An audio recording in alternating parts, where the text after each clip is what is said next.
Welcome, everybody. I hope you're all having a fantastic day so far. Hopefully this move hasn't caught you guys off guard all too much. But yeah, basically, guys, I just want to welcome you all here. Hopefully, those of you who have been tuning into my recent streams, hopefully you've been enjoying them and learning something from them. I've been showing some of these trade strategies. Going to show you why I took a trade short earlier this morning, as well as recently added to that position. Just because of the strategies I've been teaching right here on these streams with you guys. So basically, I'm using some of my favorite indicators, the MDX ALGO indicators, the auto charting tools mixed with some Fibonacci strategies that I have. And it's been calling some very nice plays in these recent volatile times, which I mean, a lot of people are very upset about this price action. I've been absolutely just loving this bearish price action because it's been quite predictable if you were ready for it. All right, you guys can hear me. That's great. That is good to hear. Right on. And I am with you guys in the chat this time. I can see your chat. So if you have questions and stuff, I can try and answer them on the go here. But basically, yeah, I don't know if how many of you guys were in my stream last week here, but basically I was talking about the situation where I was quite bearish on Bitcoin. Not a lot of people in the space are talking about bearish possibilities right now. I actually made a prediction on, I think it was July 7th or something, that I thought we were going to come back to this level just because of one of my favorite Fibonacci's. We came right back to that 786, and I thought that, I thought from there it was possible that we'd bottomed. But the fact that like, when you really zoom out, guys, I know not a lot of people like waiting for retraces, but what I'm about to show you is actually very simple structure. And I would actually say that this is like day one level technical analysis market structure that everybody decided to toss out the window and just completely overcomplicate things. Because all we had here is, you can see that we lost this was a great support level. Look how quickly we recovered when the price did test this level on this little pullback back here. After that, we just blasted to the upside, but then we came back and we broke this level here. That's a bearish structure break. We have our low, we have our lower low. So at that point, even though, yes, retraces are totally normal, you guys, just because we drop down and come up here, that does not mean we're necessarily bullish. That means that we still have a bearish structure break, but pullbacks are very natural. And that's why we use Fibonacci's. That's why the Fibonacci tool even exists, is so that we can wait for those pullbacks. But nobody wants to wait for those. Everybody always wants to just trade the breakout. As soon as structure breaks, they think that immediately you need that reaction. And no, so often we get those pullbacks. And I myself personally love the 786, 886 Fibonacci pocket. When we got that break here, you can see we set that lower low. We come up to that 786, 886 Fib pocket, and we dump back down. And then my target is usually the 214. That's my range target. And that's just basically the opposite 786. So you can see after we entered this short here, then you pull a fib from where our lower low is to where the potential lower high is, and you're looking for some support there. 786, you can see it's just below this old 214 here. So that target was absolutely reached.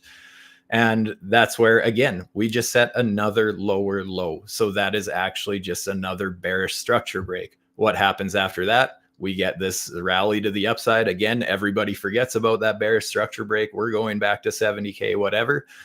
Yes, absolutely. Ever since we got that rally, because that was such a nice, like I said, it was such a nice Fibonacci pullback to the 786, just like I love. But also I had this RSI divergence from extreme over conditions up into regular territory. Beautiful divergence there. So I actually got quite bullish there. But I said right from day one on predicting that, I said I was targeting 68, 70,000. And then I think the market's absolutely going to get hammered on. And that's what happened, because all we did is we had that structure break. We came back to that 786, 886 Fib pocket, filled it absolutely perfectly. And now we're heading towards my target. And that target it's actually a little lower than 58K. But just in case it gets front run or whatever, this is kind of the area that I'm targeting. And guys, honestly, when it comes to trading, being able to react is way more important than being able to predict. So if all of a sudden the market structure changes, we start breaking some of these lower high levels on this little downtrend, then I'm open to the possibility that we start climbing again. I'm still not going to be bullish, but I'm open to the idea of scalping to the upside and just changing my short-term trading bias, basically. But as it stands right now, I just can't get bullish on this market. I've been very vocal about that since I think it was about June 13th. I did a live stream where I outlined the possibilities that this, there's a possibility that this weekly chart is very, very bearish. And along the way, just those same Fibonacci pockets, right? So the thing is, we did hit that range target.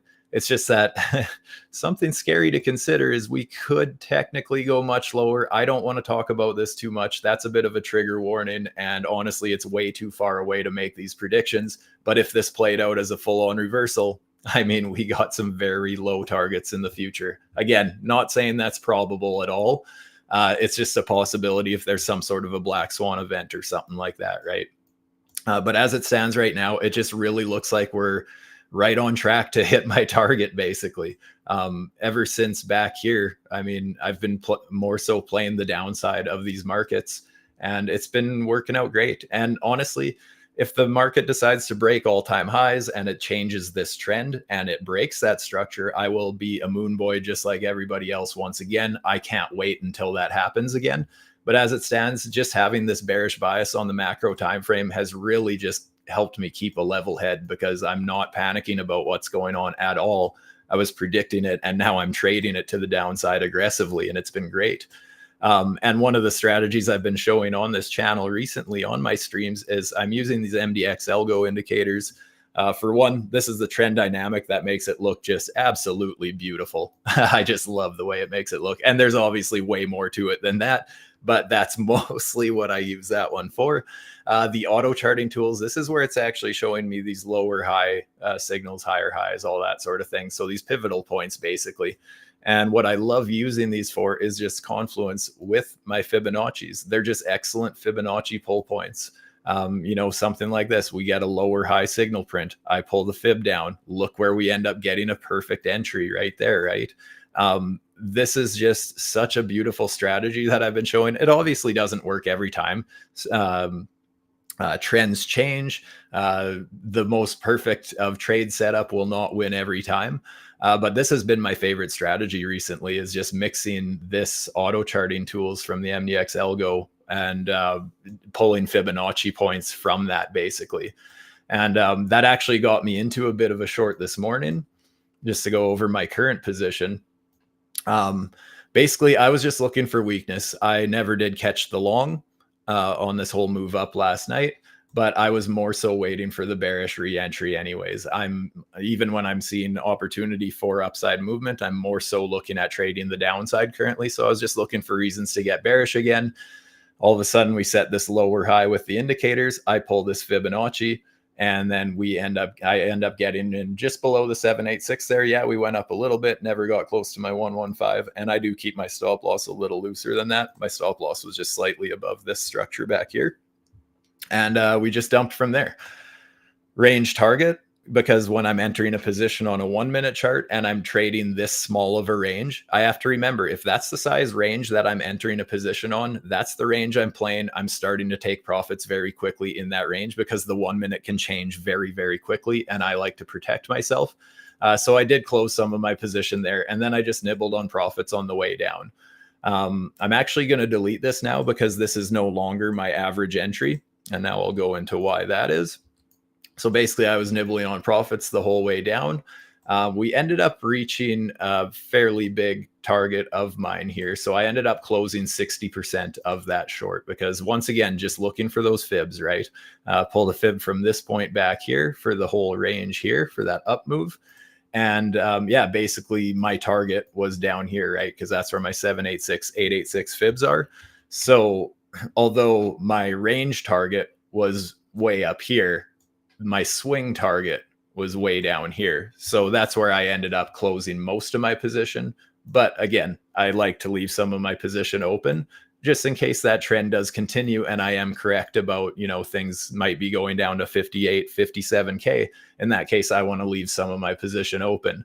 But I did lower my average entry significantly because I saw this same setup come into play on the 1 minute chart here. I love these DGen 1 minute time frames. A lot of you guys know that, those of you who do follow me on a regular basis. But again, we got one of these lower high signals on the auto charting tools. I pulled a Fibonacci to where we basically just chasing the price, right? I did not have a set point, just wherever, just basically chasing the price after that point and just waiting for a pullback to that 786, 886 fib pocket. Boom, there it is.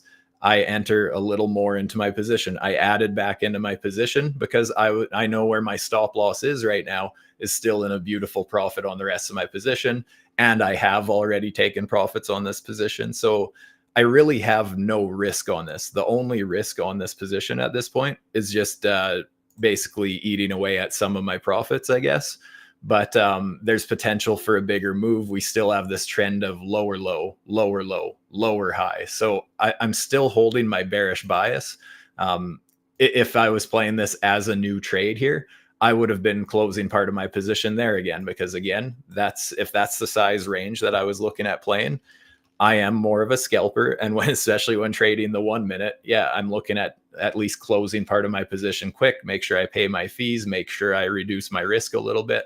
But I never in this case, because obviously my average entry is way up here still at this blue dotted line, stop loss down at this red dotted line. So I just have nothing to worry about at this point, and I'm just going to let it run. But yeah, things are definitely volatile, you guys. I know it's unfortunate that there's a lot of people who just say we're bullish for the sake of bullish when they don't even show charts. Those are scary people to follow. My thoughts personally anyways, because I've seen a lot of people saying recently, on social media, unfollow bearish people.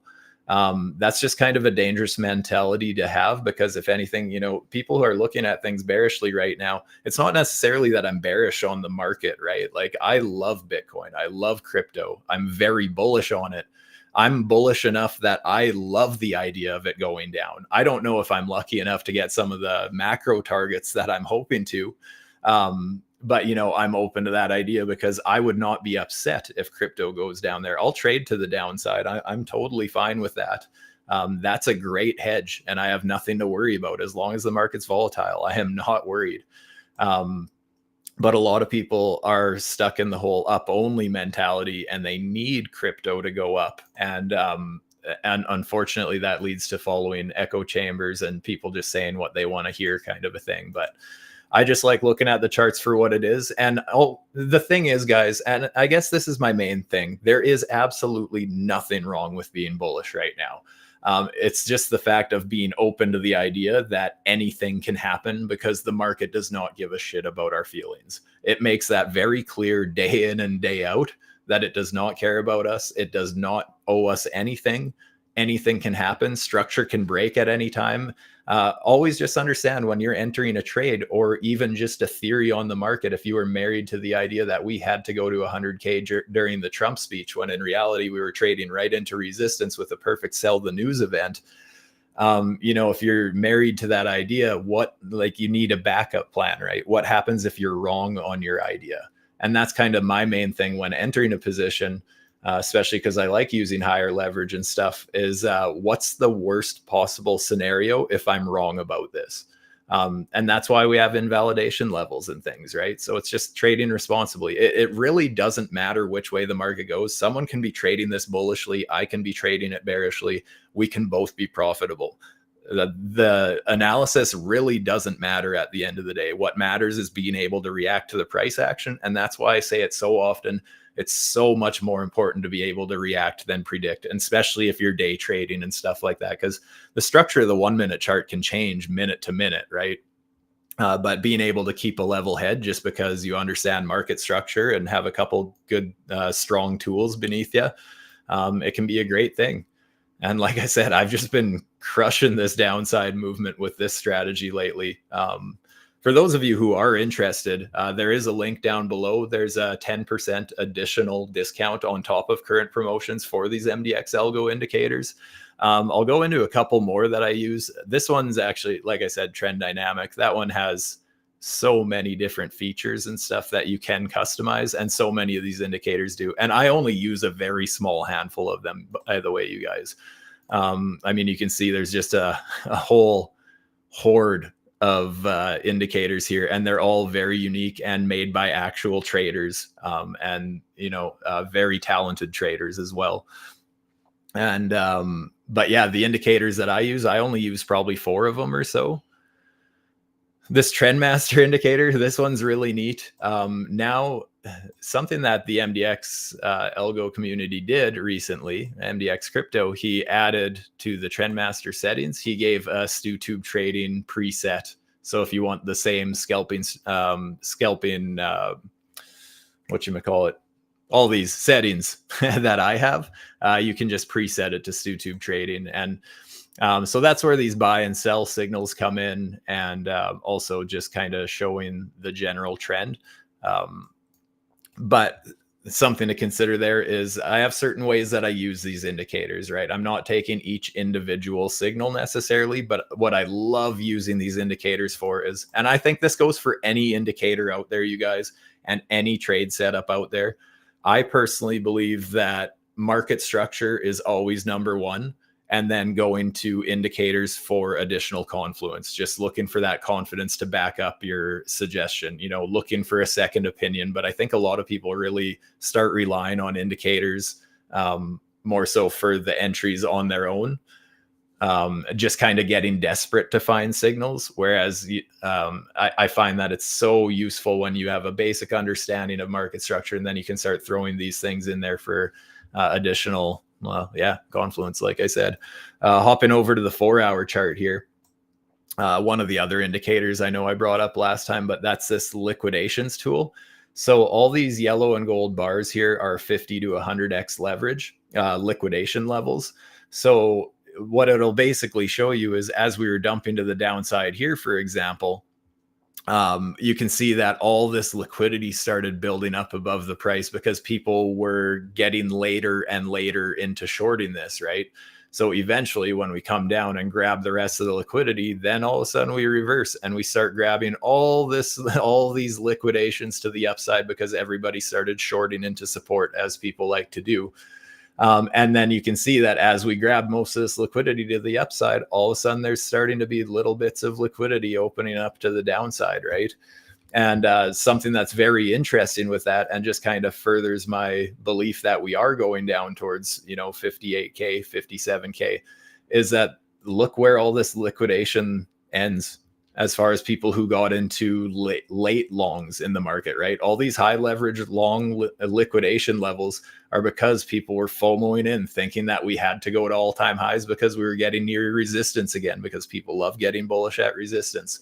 All of a sudden, those liquidation levels start appearing below us. And that lines up so well. If I pull a Fibonacci from this whole swing here, just look at where those liquidation levels end, is just above the 886, basically.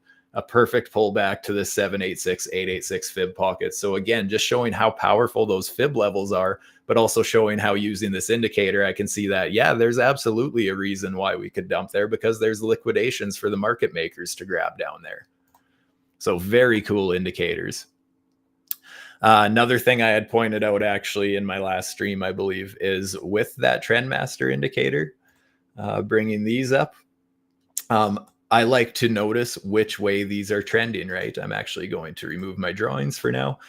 Just notice that after we had a lower buy signal, so it was a buy signal, but something to consider for the trend is it's lower, right? And I was saying to watch for a lower sell signal as well. And we ended up getting that, and look what happened. We just straight nuked from there, basically. So there's a lot of resistance for Bitcoin. Like, I'm not saying that it can't break out and go to all-time highs and stuff. I can't wait until it happens. It'll be awesome. But just looking at it for what it is, the bulls have a lot of work to do. There's a lot of resistance up ahead. We still have lower low and lower high market structure on a very basic level. That's just going to be hard to break. And especially the fact that it's not just the 4-hour, you guys. Something that I mentioned to someone earlier was something like, this is my range target for the shorts. This is not actually my long entry level necessarily. I have to see what happens there. If, yeah, we get a nice big bullish RSI divergence, let's say our RSI goes way overextended and we get a RSI divergence like that, along these levels here, then yeah, I'm going to be open to the idea of a bounce. But realistically, just looking at this as resistance, this was my target, not necessarily my end target. That's just the range target that I was looking for. And like, I know I was talking about on the 1 minute or the 5 minute or whatever, that we had our range target down, or our range target was up here, but the swing target was down here. That's where this weekly chart starts to scare me a little bit, you guys, or excite me, I guess, in my case. But obviously with that initial fib pullback there, here, let me just also want to bring up the RSI, because this is a very powerful divergence. Once again, looking for that overextended down to regular. So the exact opposite of what I was showing here.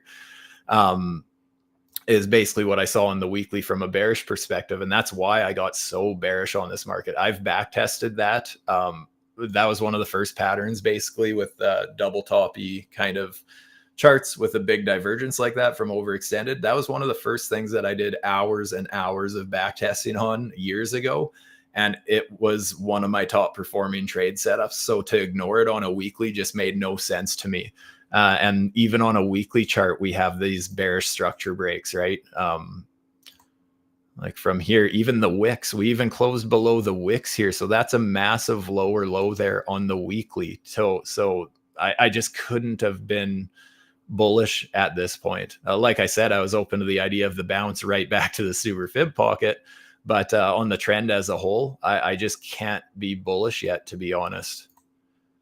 So I'm just going to basically look for reasons to trade the downside for now until, like I said, if the 4 hour starts showing a crazy bullish divergence or something, I'll definitely consider starting to scalp to the upside instead for a little bit. But as it stands right now, I'm just leaning to the bearish side.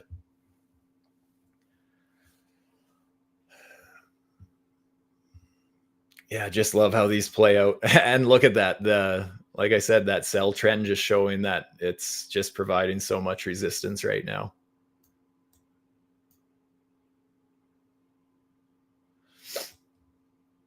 But yeah, really the strategy that's been my bread and butter lately has been this lower high on the auto charting tools. Looking for those pivot points and pulling fibs from there and entering at the 786, 886 when I get them.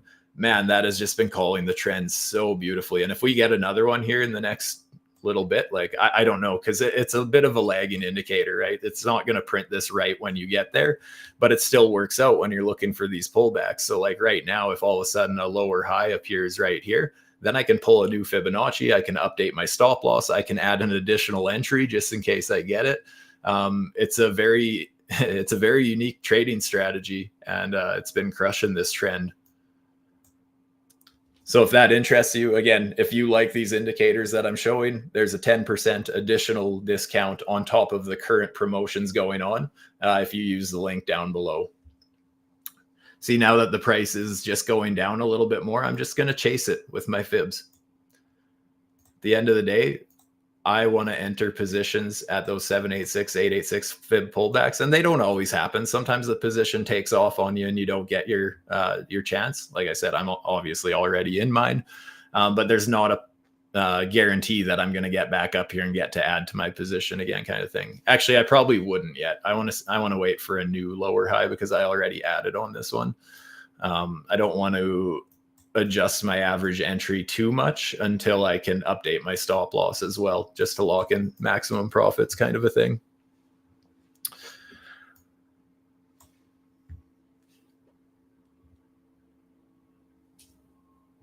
I love the Stu Bear fibs. Yeah, the community's been seeing a lot of them lately. Anyone in my anyone following me on my personal YouTube channel or anything, I've been doing a few streams there last week as well. Yeah, everybody's quite well aware of how bearish I've been the last several weeks here.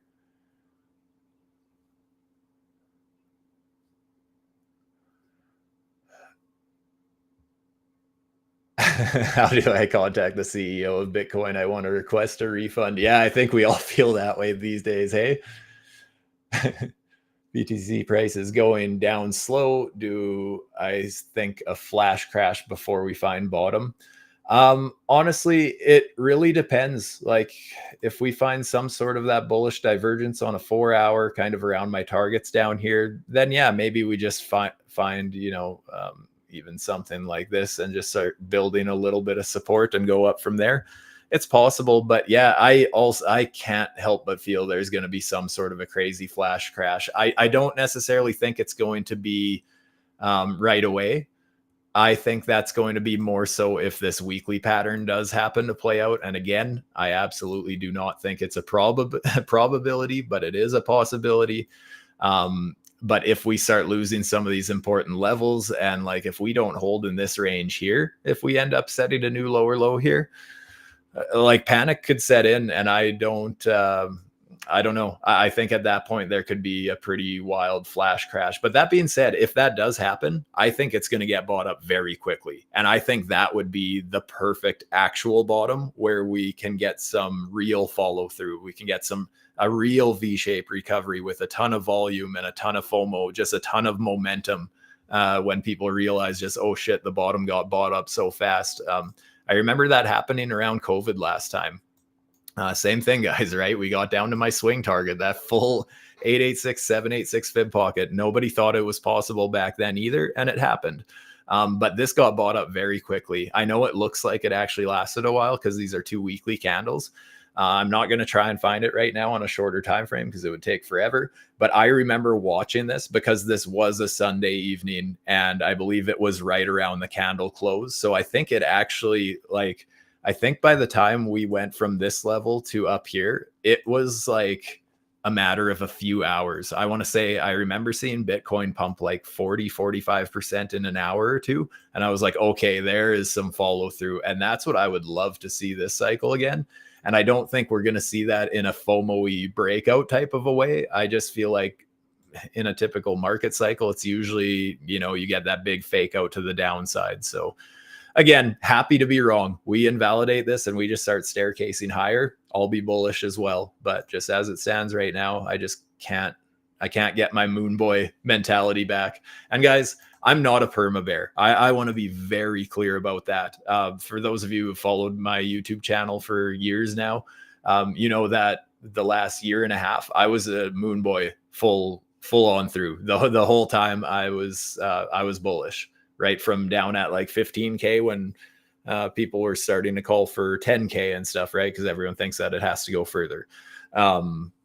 But yeah, I was calling at like 15 or 17K or something. I was targeting 48K, and I remember taking a lot of grief for it. I remember specifically, like I remember at those times getting a lot of backlash and people telling me how wrong I was and how ridiculous that target was and whatnot. And we did eventually get there, right?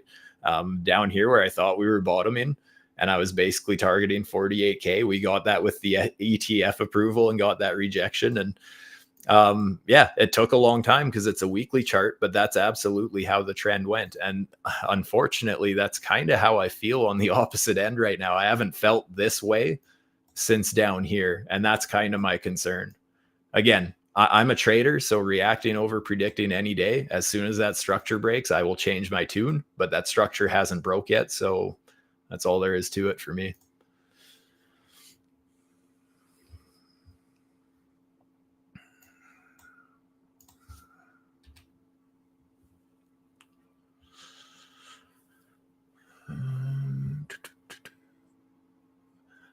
Which liquidation tool am I using? That's one of the MDX ALGO indicators. That's the ones I mentioned. There's a 10% additional discount on top of current promotions down there. If that is something that's interested to you, I don't know if you've been here for the whole thing or not. So just want to throw that out there once in a while, so you guys are aware where I'm getting them.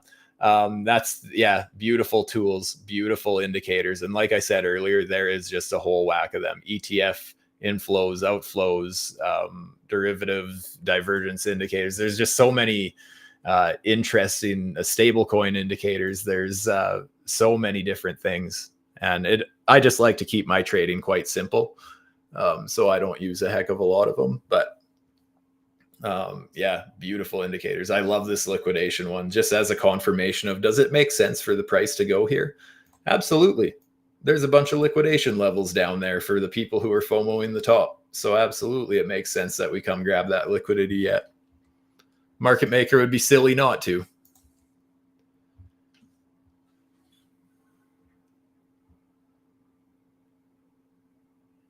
Wait until they hear about the 28K that we talked about. Yeah, oh, exactly right. I don't think 28K, even 22K is necessarily off the table, but it's again, we have to see how structure develops along the way. It's way too early to be saying that that's happening. It's just something to be aware of, that it could happen.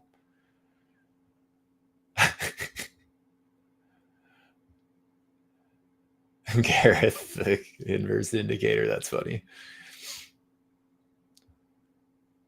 Unfollow Stu Bear. Yeah. Yeah, if you have thin skin and you don't want to hear bearish thoughts, then you gotta unfollow me, right, fellas? Uh, that's funny. Just gonna reload this so I have my regular chart back here. But yeah, it really looks to me, you guys, like we're on our way to that target. I mean, no matter how I look at it here, even that bounce that we had last night, early this morning, we're already below that. There's so much weakness here, right? Like if we were in a strong trend, I would have expected us to find support around here. And I believe the auto charting tools actually, yeah, same thing, right? They're pointing out the same high or low there. The fact that we lost that structure there, well, that's just bearish to the downside. Even if now, let's say even before we get down to this target down here, and we end up front running it, I almost have the feeling at that point that, hey, we did get this bearish structure break. Let's pull a new Stuber fib. So I'd be looking at something like this. If we were to reverse right now, kind of a thing, that's basically how I'd be approaching that. That I think there would be strong resistance right about here if we were to reverse right now. Everybody would start getting extremely bullish as we trade into resistance. Once again, that's totally normal. It's not supposed to be, but that's how it is. Everyone gets very bullish as you're trading up towards resistance, and everyone gets extremely bearish as you're trading down to support. So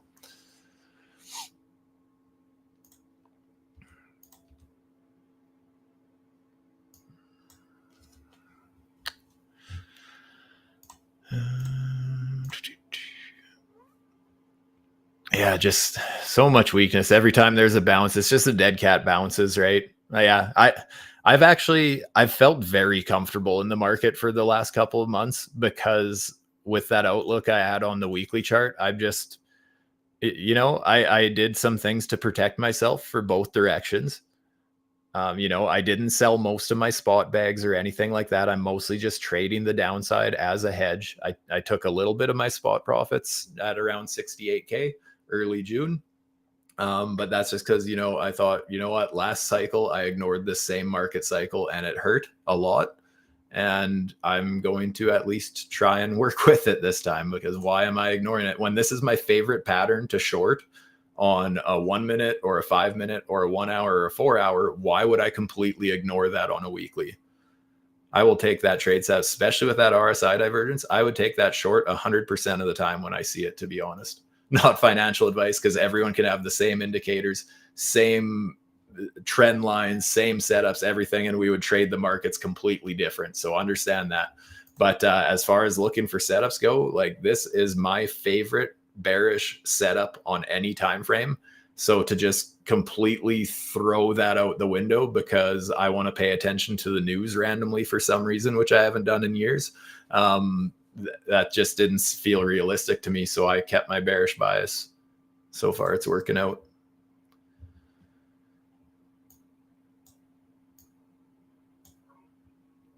Yeah, just you guys, this volatility is just fantastic. I'm not married to the downside by any means. This can break to the upside. We break a lower high and I'm going to close the rest of my short. I'm just going to wait for the next trade setup to catch my eye. I don't care if we're going to the upside or the downside, but the fact that the market's been so volatile the last few weeks has been just, it's a blessing. It's great.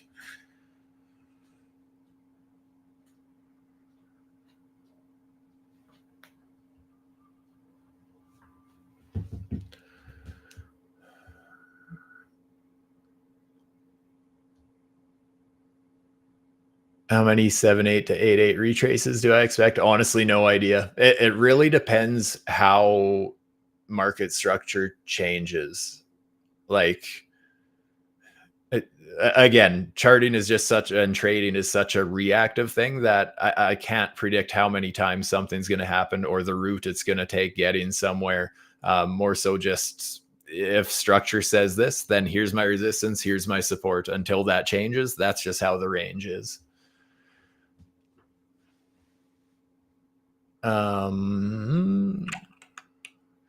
Zilliqa.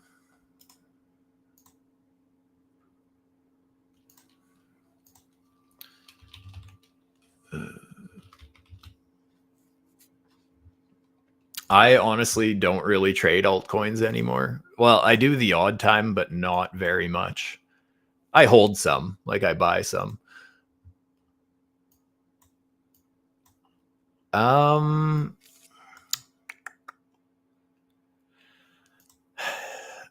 I have mixed feelings about this 4-hour chart with Zilliqa right now. What I do like is that just at a quick glance, I can tell we're right around the 786, 886 fib pocket from this pull. Yeah, eventually you just start to eyeball them easily. What I don't like about this is you guys hear me refer to it as the Stuber fib setup so often. Just a play on words. I like to use my name and things. But this isn't an ideal Stuber setup. This is just a classic 7-8, 886 fib pullback, and that's fine. Those fibs do get respected quite well. But what I would have really liked is if the price would have got above this resistance first, right? We never did break. Actually, we respected it absolutely perfectly. We just respected that lower high because here we had our low, lower low, lowest or highest point between the two is here, and we have not broke that structure yet. So the range that we're currently trading in is much like so. Until that changes, we're just going to have to see which way that breaks. Because yeah, if we would have, got above something like this and then came back down, that's where I would have been actually quite bullish at these levels. So it's very similar price action, but it's very different market structure. And I think that's what a lot of people have a hard time understanding, is that things that look so similar can be so different just by how the candle bodies are closing and things.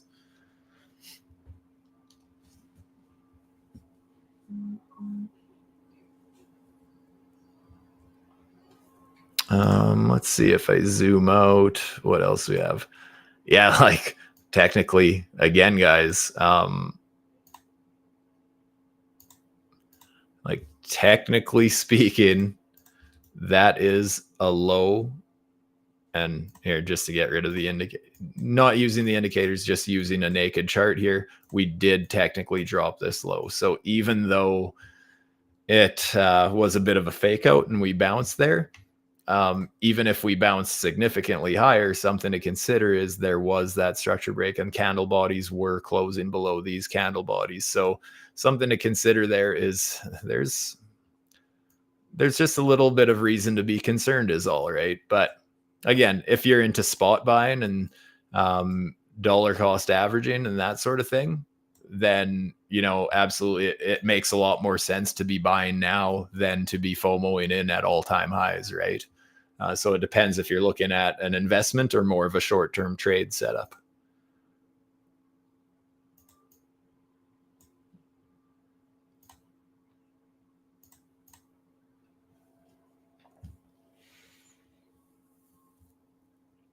Yeah, if you guys appreciate these, these strategies I'm sharing, just my thoughts on the markets in general, help you keep a level head, whatever, do us a favor, hit that like button, subscribe.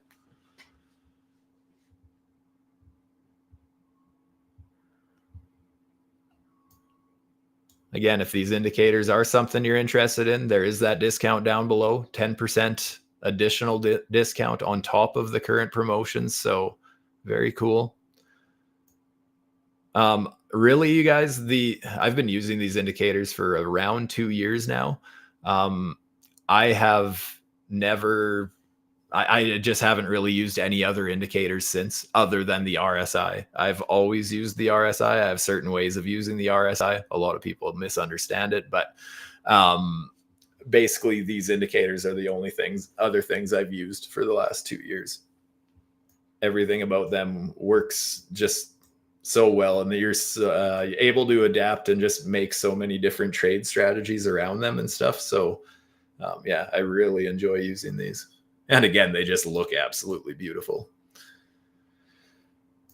I'm really hoping to see a lower high signal print again soon. I want to see one of these guys print down lower here so I can pull a new fib and kind of show you what I mean by how I do that again. Maybe get to add into my position once again.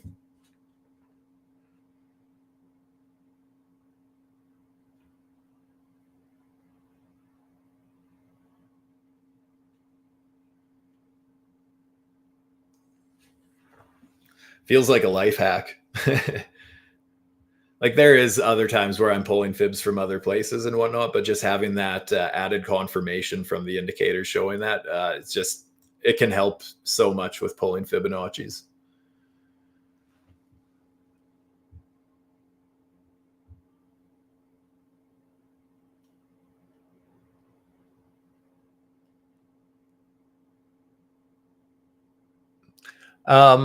Yeah, a lot of times support comes in at the 618 fib. Honestly, I used to use the 618 fib all the time, but I found that even when candle bodies are respecting it, that's so often you'll still get a wick to the 786. So, and on top of that, like using the 786, especially when I'm trading with higher leverage, right, is that it just helps keep my invalidations tighter, right? My invalidation level is closer, therefore my stop is going to be tighter and that sort of thing. And yes, there's absolutely the possibility, right? You're going to miss some entries if you're aiming for the 786 and all of a sudden it gets stopped by the 618. Yeah, it happens sometimes, but I just find that this market cycle, especially, I found that the 786, 886 fib pocket gets respected so well.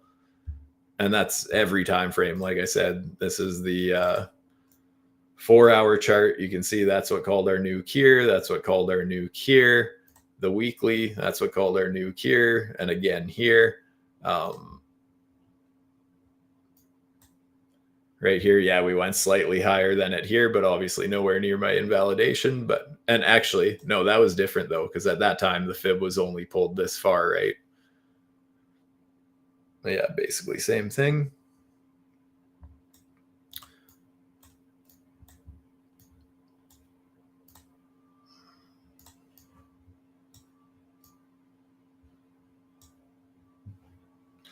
Yeah, really like to see one more of those signals print.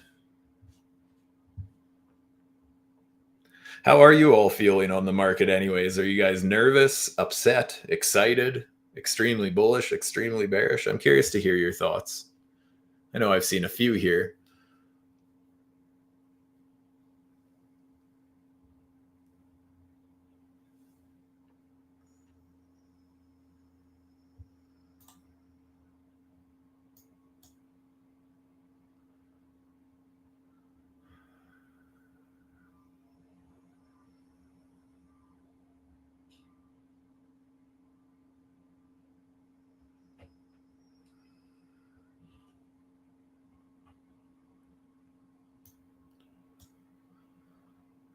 Yeah, it really looks like we're working towards my target, you guys. And again, the reason for my 214 fib is just because it's basically the opposite pulled 786. So if I was interested in the 786 as a buy area, then I'm also interested in that as a take profit on my shorting area, right? Or on my shorting positions. Either way, looking at this level as a buy area, if you want to look at it that way. Again, I'm not so sure I'm going to be long in that area myself. I think it is a good buy area, but I want to see how it gets reacted with before I necessarily start trading leverage to the upside from there. I want to see some sort of a bullish RSI divergence. See the indicators, all of a sudden we start setting, higher buy signals. Then, okay, then I'll start considering that maybe the trend is flipping to the upside. But just as it is right now, just so many things. I just see so many red flags in the Bitcoin chart. But again, we are getting near a support level. That's the thing. A lot of people are going to get extremely bearish at these levels. That's where, although yes, I will still be bearish until proven otherwise, that's where I start to be more cautious, right? I'm not just going to be blindly shorting into support. I'll just more so be looking, if anything, I might consider like taking a hedge long, so that if I'm already in a nice short, and then I can just have basically an insurance position. But I'm not overly bullish even at these levels. We'll see.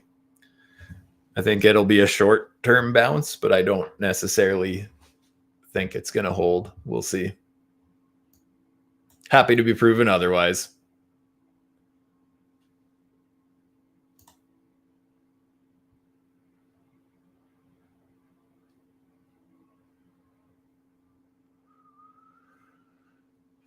The thing to consider about a recession, though, is often a recession in real life isn't the same thing as a recession in the markets.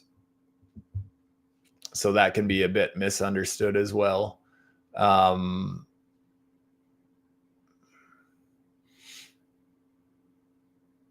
I don't care. Just making money doing longs and shorts. Yeah, I hear you. That's exactly my mentality. It's volatile. It's good. ETH. I'll take a look at ETH in a second as well.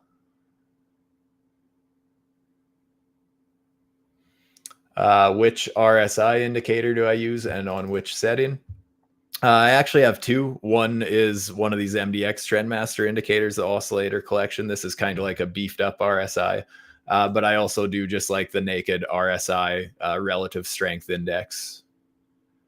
I think that's just what TradingView calls it, is just straight up relative strength index. And then I just modified it a little bit just to look how I want it.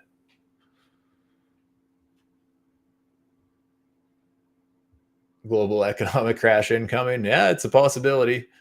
It's kind of funny. Me and a few friends were talking about how, like, oh, I have a feeling that when Bitcoin gets back towards 70K, we're going to see something in the news that's all of a sudden going to be, oh, this is all happening. And then all of a sudden we're going to be finding resistance at resistance. And then all of a sudden it was like, right as we got there, all of a sudden I was starting to see like, oh, a new virus in India, and Iran war, a bunch of war shit was escalating. Like, it's just funny how it's not funny. It's unfortunate. But just from when you start really focusing on the charts rather than what's going on in the world, you can just predict that, oh, when this asset hits this level, there's going to be a bunch of scary media about. Like, it's crazy how that all connects.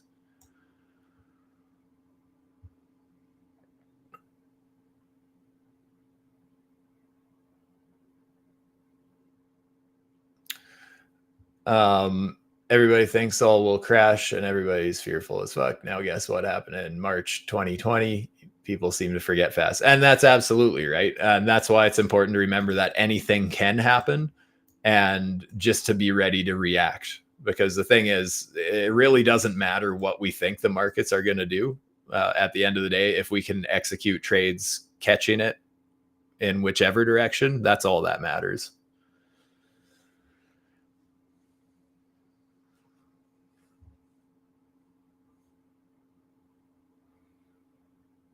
Oh yeah, ETH I was going to look at.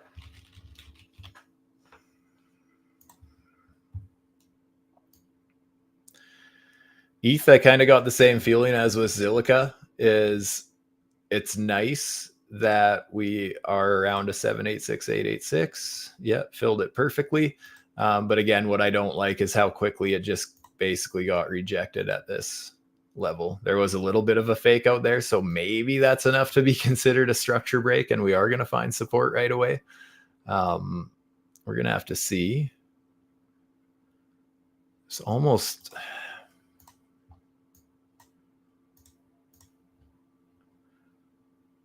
We do have a slightly lower sell signal. Yeah, sell signals trending to the downside, buy signals trending to the downside. I would like to see that reverse. Yeah, we have this strong sell trend just above Ethereum. Auto charting tools, we set a lower high. So something that I would be looking for on Ethereum currently with that signal printed, if we do get a bounce, More so rather than being bullish on it, I'd be more so looking for shorts in this level myself. But that's all personal preference, right?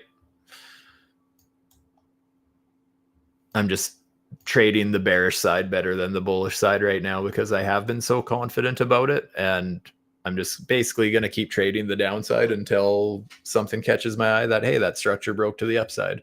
Just like when I was a moon boy and that structure broke to the downside, I flipped bearish at early June. So a lot earlier than a lot of people managed to catch.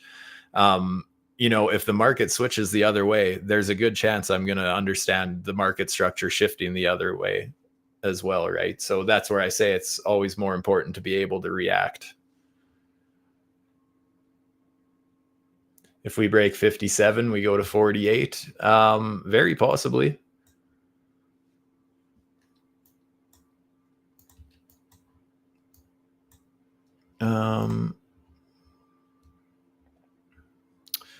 Yeah, I think if we set another lower low on the weekly, I think panic could set in, and basically we better hope that we can find support somewhere in this whole range back here, basically. Basically, my plan is this. Again, not saying that we have to come down to these levels at all. We definitely don't have to. But if we all of a sudden start losing this range as support, I'm going to be setting limit orders all through this box, because I think that at that point, if we lose this important structure, I think it absolutely makes sense we do get a capitulation wick down into these levels. But that being said, if that happens, I don't think it's going to last long. I think it's going to get bought right back up. And I think it's going to be extremely bullish for the market if that happens, because there's going to be a crazy momentum shift if that happens. That's just my opinion. We'll see what happens when the time comes. But yeah, we break some of those important structure levels, I'm going to have orders set, basically. Oh, nice little pump out of Bitcoin. Still hasn't broke the downtrend, obviously. Did get back to the 786. I'm not adding to my position again, though, because we already got that one off this signal already.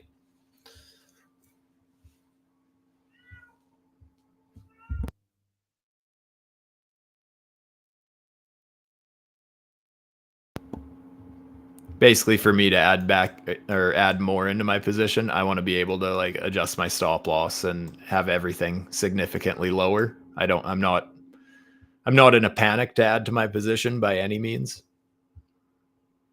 I am going to loosen my stop loss a bit, though, just because this range grew a little bit. I like to leave a little bit of wiggle room.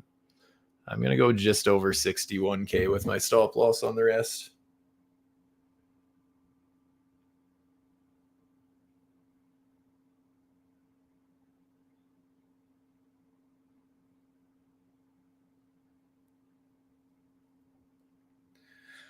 Just to let it breathe a little bit, because I'd rather hold on to the short position just in case if I can. Just in case these lower high signals, lower lows continue a trend here.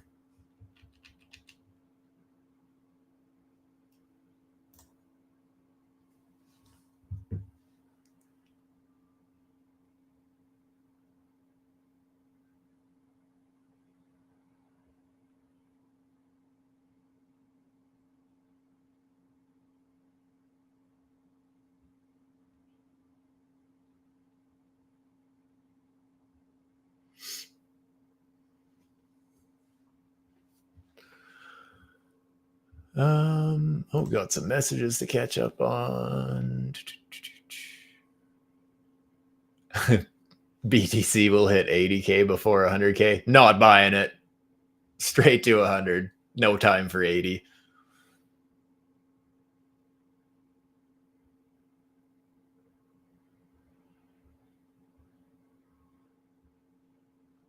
Yeah, that's interesting. You use that reverse button on futures. Hey, I don't have an account on weeks, but I've seen that. I can't remember if it's on my Blowfin account or one of my Bing X accounts or whatever. I know I've seen that reverse function somewhere.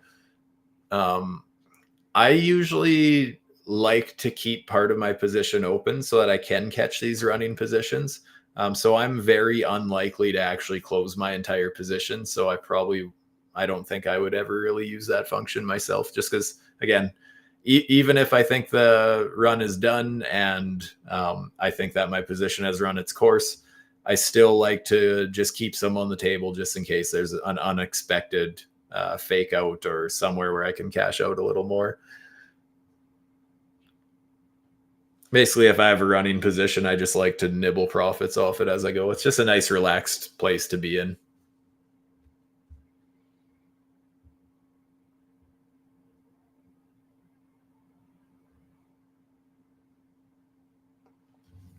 Where is my short entry? My short entry, my current average entry is this blue dotted line. My stop loss is my red dotted line. I actually entered this position up here based on that strategy I was talking about earlier with these indicators.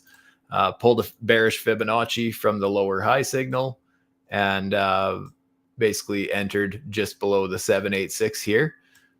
But then as I took profits along the way down, we got this new signal here. I ended up adding to my position on the fib pullback at that point. We had something like that. So I dropped my average entry significantly, but I also dropped my stop loss, and I'm still in a profit. I've still paid myself from this position and everything. So I'm just hoping basically that we continue this trend, because yesterday it worked out very well as far as trading the trend. Every time we got these lower high signals, I was just pulling bearish Fibonacci's and re-entering at the 886 or 786, 886 fib pocket. Just adding to my position, taking profits on the way, get back to that fib pocket, re-enter, etc. An active position. I do think it's possible that we break this at some point here. Another reason I don't want to add to my position quite yet. Just because we did break this level here, it's possible that we're going to run for a little bit. I still think there's so much weakness in the charts that, again, I have zero FOMO on the long side right now.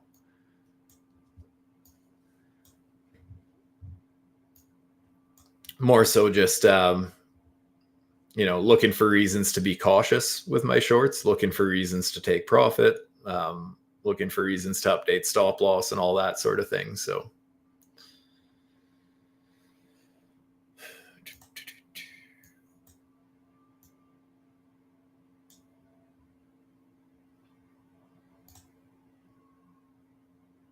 we're starting to see liquidation levels building to the upside. There is that, because obviously people are now starting to short, as they obviously missed the top, but now people are starting to short on the way down. So we're starting to see these liquidity pockets building. The thing is, there is still more to be grabbed to the downside. So I don't think the downside move is finished yet personally. But the fact that we're starting to see that build, once we see a whole bunch of high leverage liquidation levels forming above the price, that's when we think that, hey, the market maker, there's a good chance they're going to start looking for some of that liquidity, trying to grab some of it, pushing the price to the upside, right?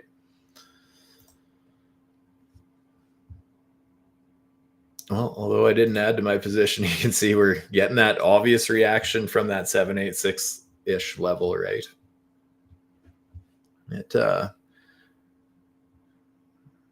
Even when trade setups out of that fib box don't work out, so often you still see a reaction there. You just see a pause or something. It's just tested so often.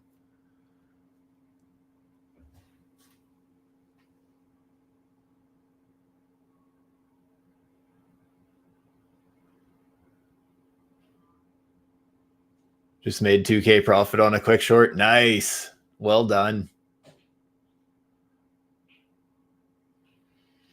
The Trump speech did have an effect on the price. Actually, well, no, hear me out.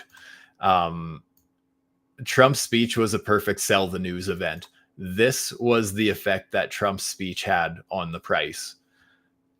And then as we traded right into the perfect resistance level and everyone started FOMOing the top thinking that we had to go to 100K, It was just the perfect sell the news event lining up with perfect weekly and 4-hourly resistance.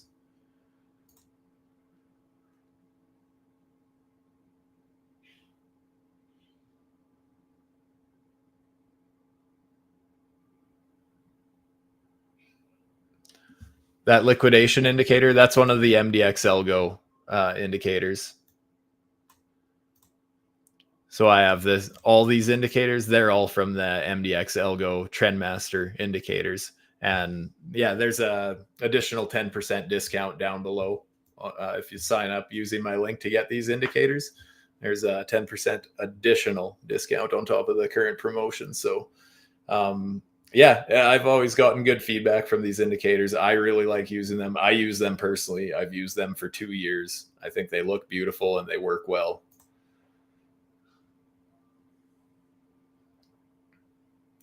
But yeah, there's a whole bunch of them here, all very, very awesome indicators built by traders. I only use a small handful of them, but I know there's some other ones that are just wonderful as well. Following ETF inflow, outflow, stablecoin indicators,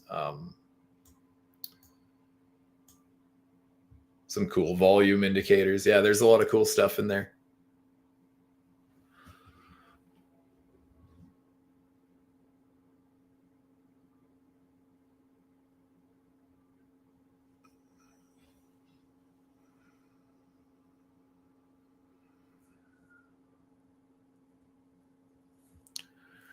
$60K classic build for long, 100x.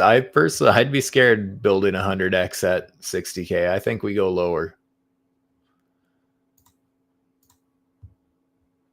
Maybe a short bounce. It's just like every trade setup I take on the 5-minute or the 1-minute or anywhere, I'm always aiming for that 786. So just to assume that it wouldn't hit this time for some reason would just throw me off a little bit. And again, it can absolutely get front run. Just I have certain trade strategies that I look for. It's very structured. There's no gut feelings. It's all just, hey, this structure happened and here's my Fibonacci's. That's how I trade.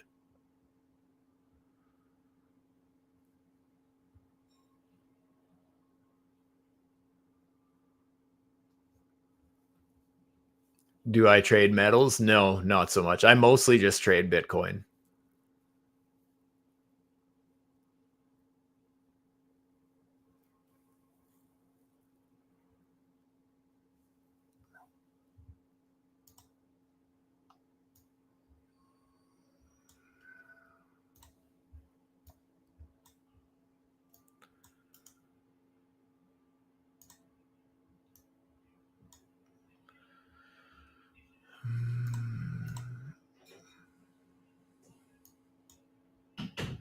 So the thing is, so we lost market structure basically right here. This is very micro analyzing, but where this last uptrend lost its support, this is Ethereum, by the way. This is Ethereum on the daily chart. Where this last rally ended up losing its lows of the candle bodies there, that's where this trend reversed, right? And just look at this. After you get that reversal, pull a fib, boom, right to that 786, 886 fib block. Just another perfect example of how that gets targeted so often. So yeah, until that market structure breaks, unfortunately, it has chosen that structure is to the downside for now.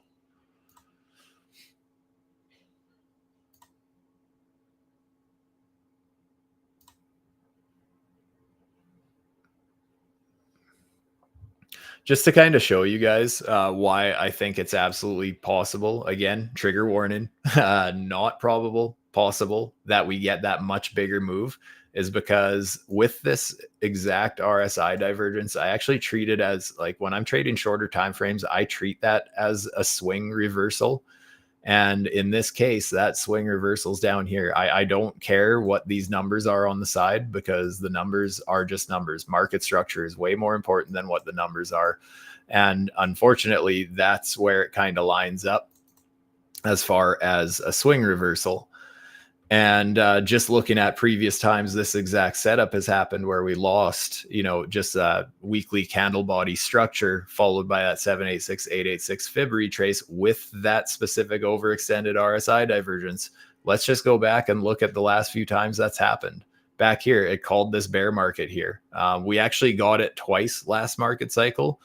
We got it here when we got our first 50% dump to the downside. We have that big RSI divergence out of overextended conditions. We lose our candle body lows. Boom, 50% to the downside. Here we get it 77% to the downside. Here, 68% to the downside. Here, 77% to the downside. It's calling for very big moves. And yeah, it's possible that it's already played out for us. Maybe we got lucky and for some reason this one's only going to be 25%. Just know that it's absolutely possible that, this RSI has a lot of room to the downside yet. It's basically right in the middle right now. What are we at? Yeah, right at 49.50 on the RSI.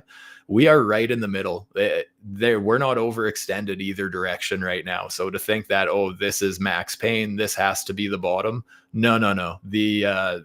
We can go way more oversold than this. Not saying we have to, but just to chalk it up as, hey, we're way overextended to the downside. We need to bounce soon. That's dangerous thinking, because there's a lot of downside move here.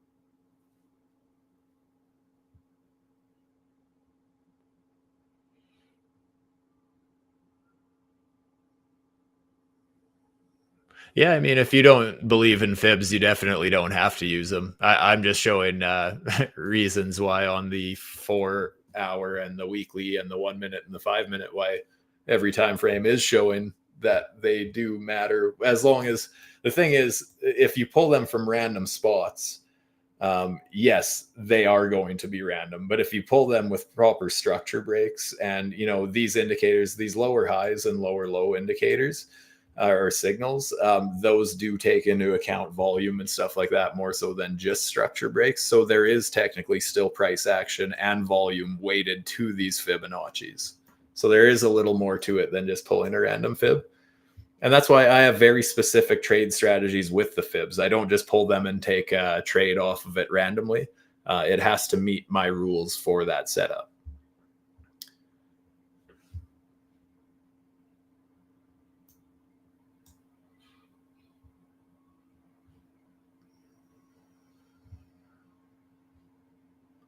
But everyone has their own trading strategies, right? That's the thing, is we could have the exact same indicators, the same market structure, the same coin, the same trend lines, and we would still trade it completely different. So it all depends what works for you. That's why, honestly, everybody should backtest before they actually trade. You should find out what your eye is actually catching and kind of know your probabilities when you're taking positions.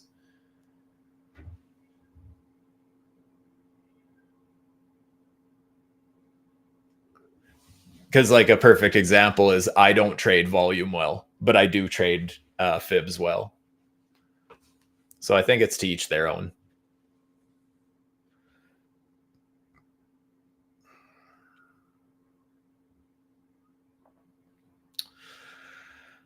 Yeah, I'd still really love to get that lower high signal. It's playing hard to get here.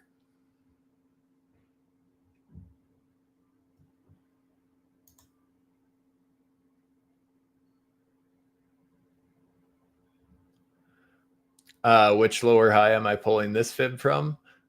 This one currently, this one. But I want a new lower high signal to print because this one already had a fib setup that played out from it. So I want to wait for a new one personally.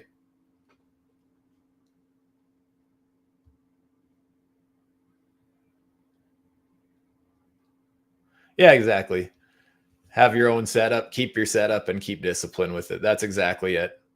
That's why I say everyone can have totally different opinions, both on which way the market's trading, as well as which indicators work and all that sort of thing. It's all personal preference, right? Everyone trades differently.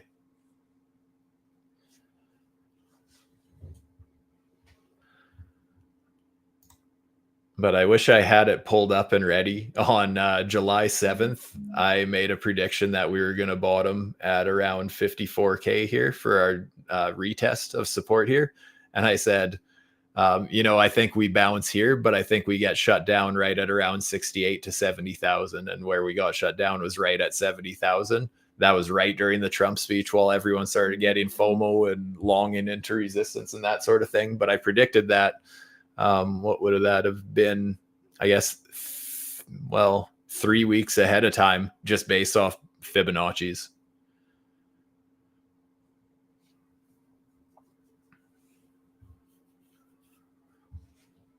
But there's probably volume that lines up there as well and all that sort of thing, right?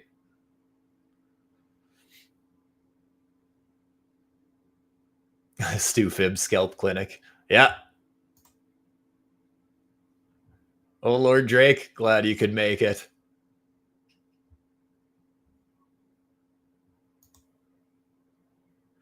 Yeah, thank you so much for all of you guys for being here, by the way. Always appreciate doing these live streams with people. It's always more fun having being able to talk myself through my own setups as well, right? Is quite honestly, my YouTube and these streams and everything, it acts for me as a trading journal. I like being able to talk myself through my setups, through what I'm looking at. It makes it a lot easier to stand to I guess your opinion and not keep flip-flopping with every time the chart moves a little bit unexpectedly. Just really helps keep a level head as I can talk through my own thoughts with you guys. So yeah, if you guys appreciate these streams and showing some of my scalping strategies and just how I'm approaching the markets, do me a favor and hit that thumbs up and subscribe.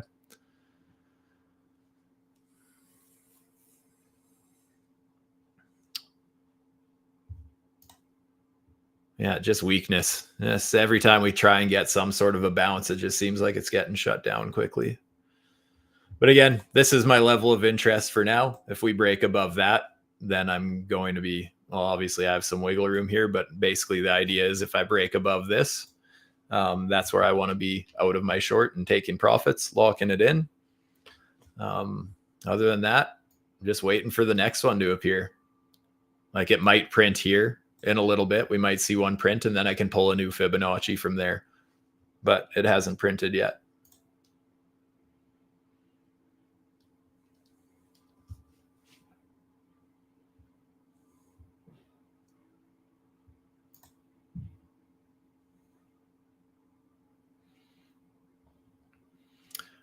These lower low, lower high signals. This is the auto charting tools with the MDX ALGO indicators.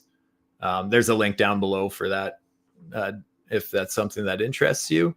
There's way more to this indicator than those, by the way. That's just so many of these indicators I just like pull up for one thing that I really like out of them, and then I kind of combine them and make my own trading strategies. But yeah, this is the auto charting tools here, and it's just the pivot, the swing points, and I have it selected to wicks. But yeah, there's so much customization you can do. You can bring up daily opens, weekly opens. Yeah, there's so much more that you can do.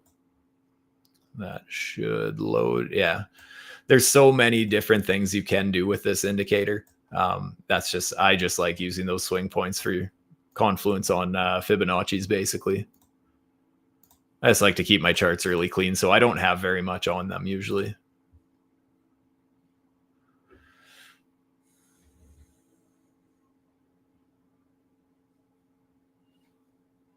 Oh, you have it. Yeah, did you see that then in the settings? That was the swing points.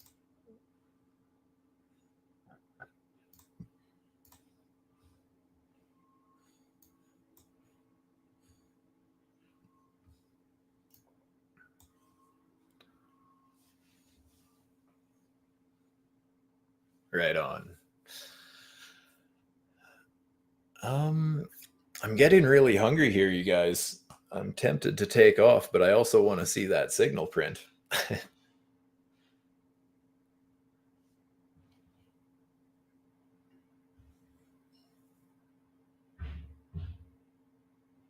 Aha!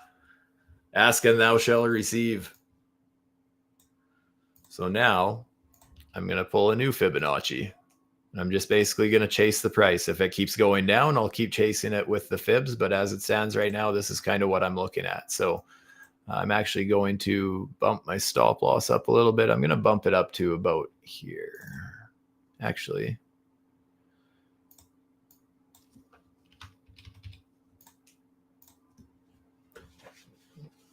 just to make sure I lock in some more profits, I got an updated invalidation area for this strategy, basically.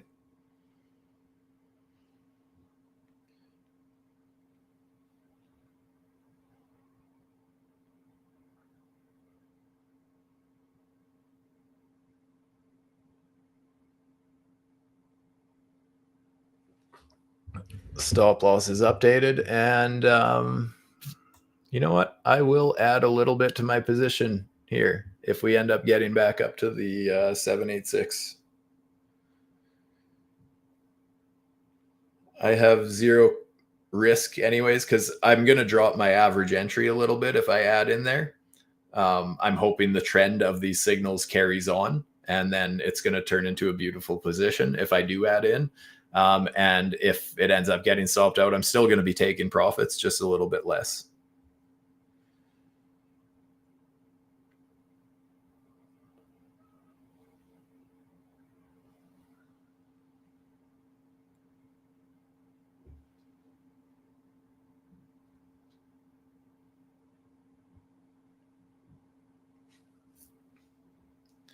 So yeah, actually a super simple strategy, and just like any strategy, it's not going to work out every time.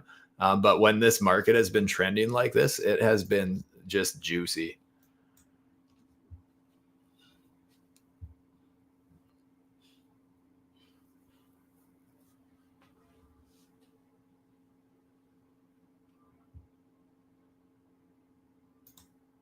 Eat some White Castle. Yeah, I might have to go to McDonald's, maybe apply for a job while I'm there if crypto keeps dumping, right?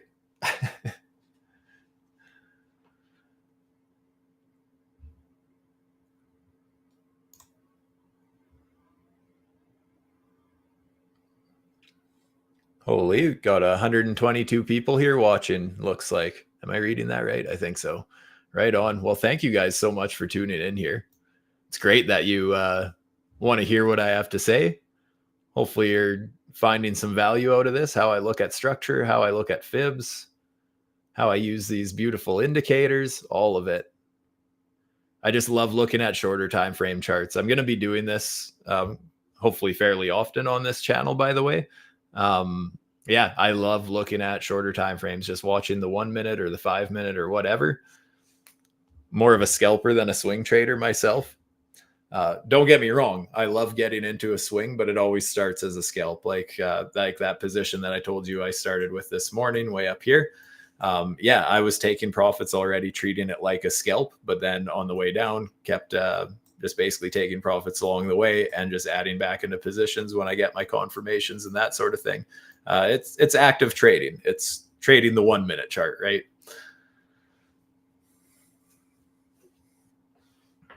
It's fast pace. It's not for everyone. I want to be very clear about this, you guys. Trading the 1 minute or 5 minute, whatever, it can lead to bad habits, over trading, revenge trading, over leveraging, all those bad habits we're supposed to avoid. Trading shorter time frames can obviously speed those things up, unfortunately. So just understand if it works for you or not. I personally feel like most people should be trading the 1 hour or the 4 hour. But I personally trade the shorter time frames better. I keep a cooler head when I'm looking at the 1 minute. If I look at a 4 hour and stuff like that, I don't trade those as well. So everyone has their own trading that works for them, right? But that's why I don't close an entire position when I hit my targets either, because I'm not I'm not banking on hitting home run trades, because that'll get you wrecked if everything you hit you're trying to go for the home run and you're not willing to play the range, because the markets do range more than they trend, right? So yeah, always play the range first and look for the breakout next. And that's why I like to, usually I'm closing about half of my scalp within the range that I'm playing. And from there, I hope the other half of my position takes off.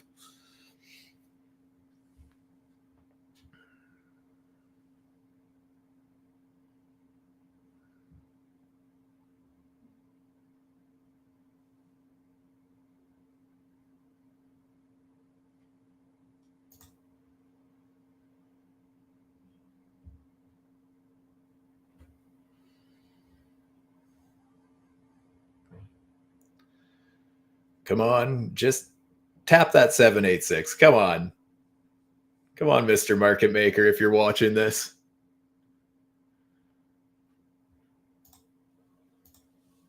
So we got a buy signal with this indicator, but for those of you who have been here for the whole stream, I was talking about which way they're trending, basically. I don't really want to take each signal on its own, and this is a much lower buy signal. So we're still seeing that the trend is to the downside.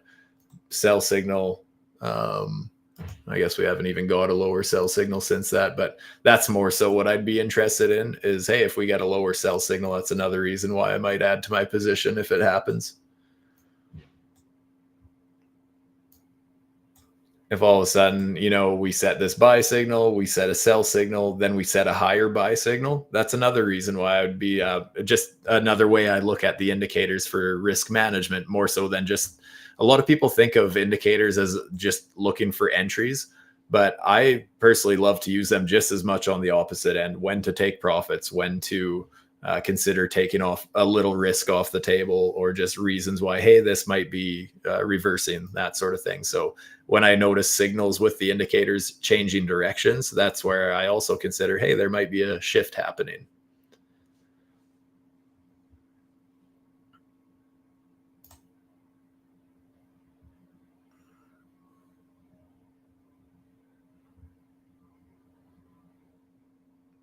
You like the Stotch RSI and RSI divergence signals for range trading? I've never really used the Stotch RSI or the Stotch, tongue tied, the Stotch RSI. Haven't really used it myself. I know I've seen a lot of people out there point out good signals with it and that sort of thing. I've just never used it or back tested it myself. Even the RSI, like I've used the RSI for years, but there's a very specific divergence that I look for. That's that one that goes from overextended down into regular territory, just like it did back here on the 4 hour. Same thing. That's kind of the divergence I like to look for, and seeing that combined with those deeper Fibonacci pockets that I look for, that's kind of the trade setup that I like to see as far as a reversal.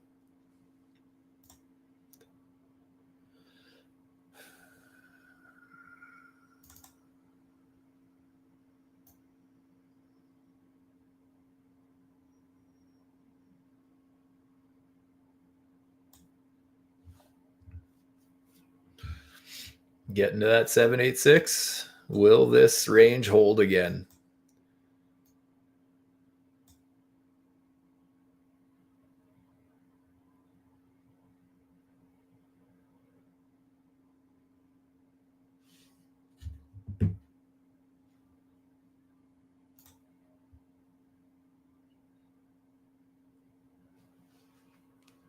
Fib zones in standard settings.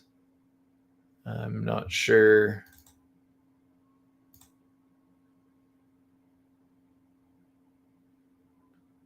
Like just a typical fib tool, and I just added the just 786, 886 is what I mostly look for. And 214, obviously.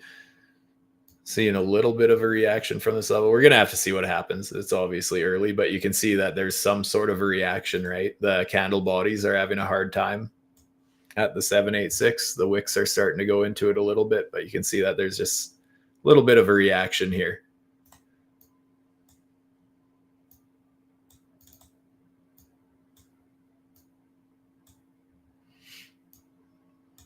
And it might not keep trending like it did yesterday, but if it does, I want to catch that. Yesterday was a good day in the trading world.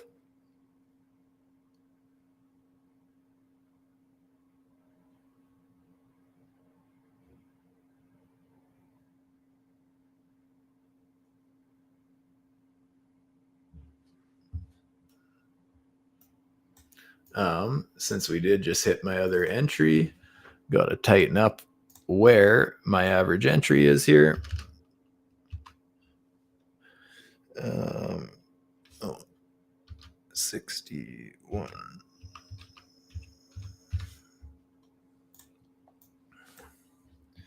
So I got to add to my position. Stop loss is still in a nice profit.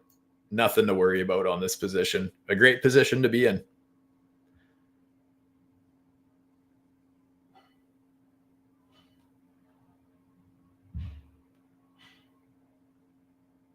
Why don't I check the 5-second chart? I can't keep up. I've looked at the 5-second. You know what? We can bring it up. Well, let's bring it up. Let's get things real interesting here. I would never try and trade this because the rate at which the speed you have to react, both make a decision and get your entry set, get into your position, get your stop losses set, all that sort of thing. That's a lot to take in on the 5-second chart. But as far as watching these levels live, I mean, sure, let's do it. Just look at that 5-second chart respected that 786.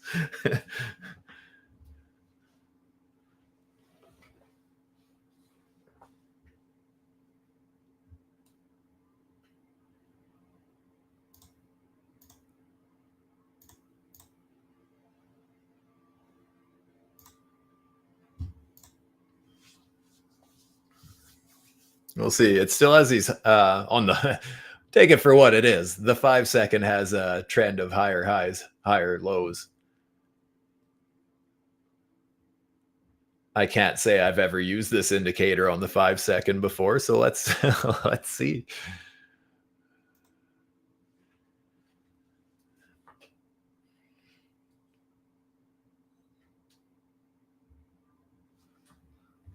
Check this out. Real micro analyzing here. We lost this structure here. Let's pull our own little micro Fibonacci.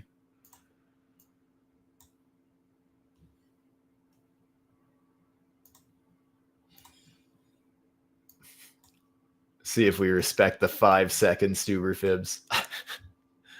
I don't know.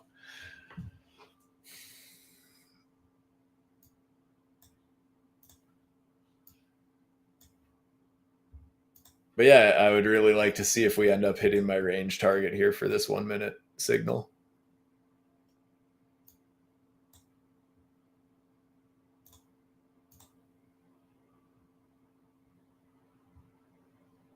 Like I said, even if this goes against us and all of a sudden we reverse, I get stopped out, take the rest of my profits. Either way, you can just tell that there's an obvious reaction at that fib.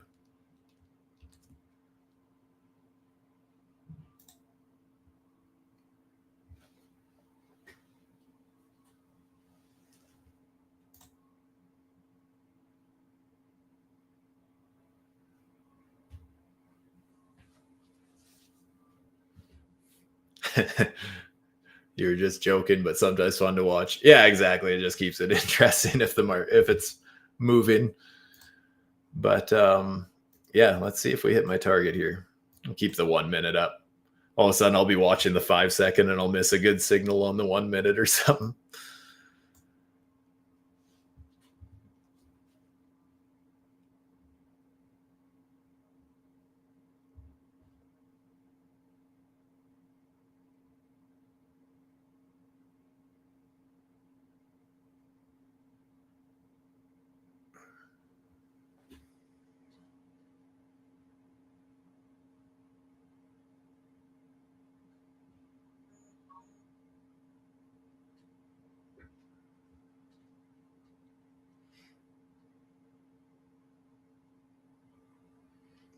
Getting there.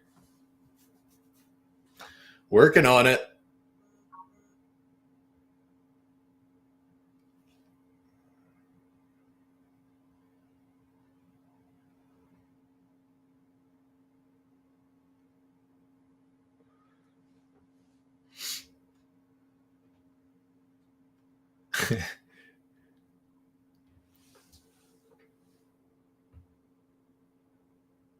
The 1 second chart after 3 beers. Hey, that can be arranged.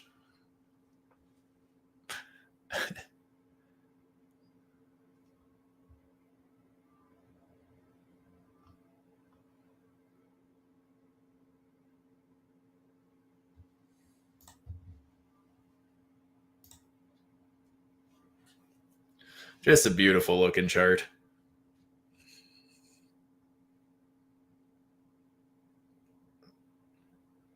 Do we invalidate this right away? Basically, if I end up closing this position here, if we hit my stop loss there, I'll probably wrap up, because at that point I want to go eat. I just really want to see what happens with this signal here.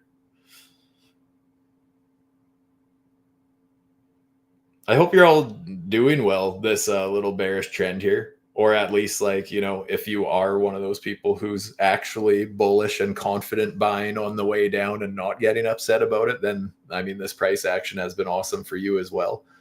I understand not everybody's into leverage trading. Not everyone's into leverage trading, the 1 minute especially.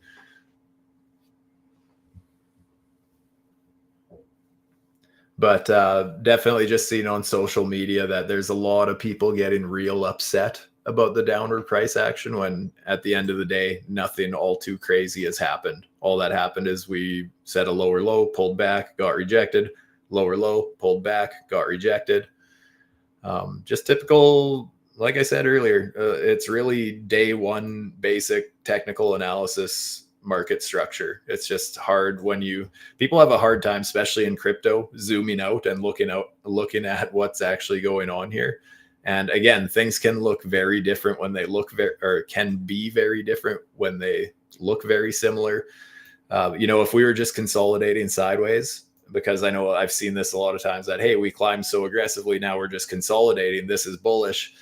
Yes, but you have to understand that we're consolidating after breaking bearish structure.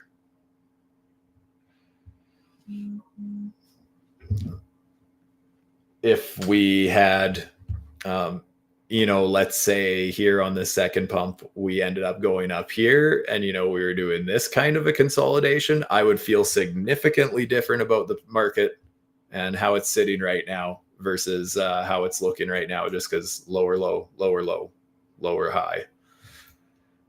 If we break this lower low, then we have this confirmed as a new lower high, and that's where I'd start pulling Fibonacci's from again on the 4 hour. This is showing some momentum here, though. We'll see if this gets rejected or not.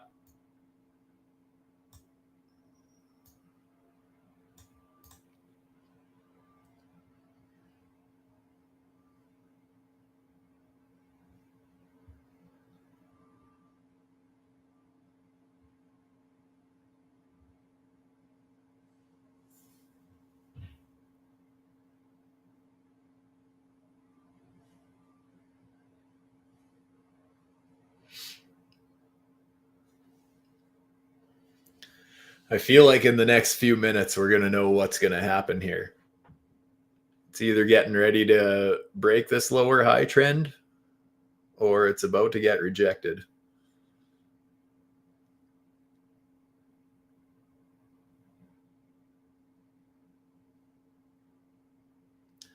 Don't I pay a lot in scalping fees? Yes. Short answer, yes, I do pay a lot in scalping fees, but I'm also scalping a lot of profits, and because, like, while I'm taking profits on the way, that's why I am so quick to take partial profits. Like I said, I like to play the range first and look for the breakout later. One of the main reasons why I do take profits quickly on the range is so that I make sure that I'm paying basically paying my fees quickly and that sort of thing.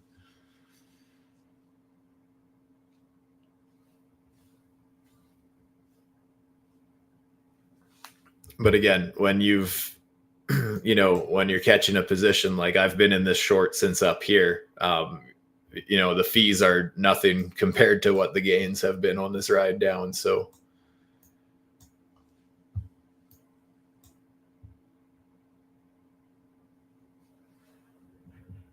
Because although I'm scalping, it's not like I'm scalping every candle, right? I'm still scalping little ranges. And if the range is too small, then I won't.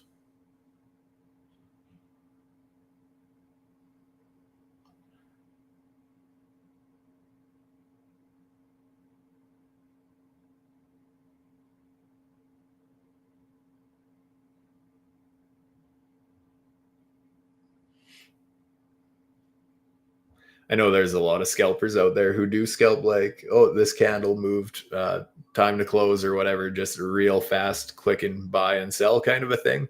Um, Mine is more so like I'm still looking for those structure break pullbacks and stuff like that.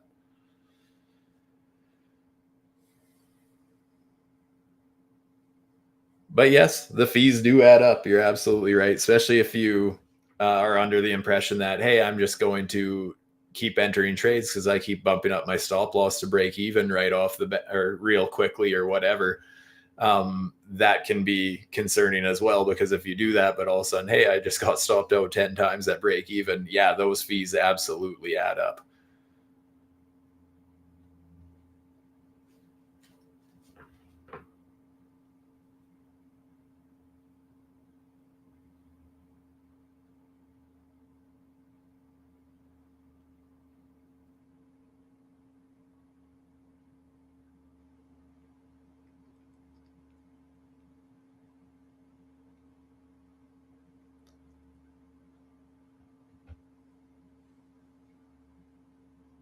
Still struggling with that resistance. We'll see.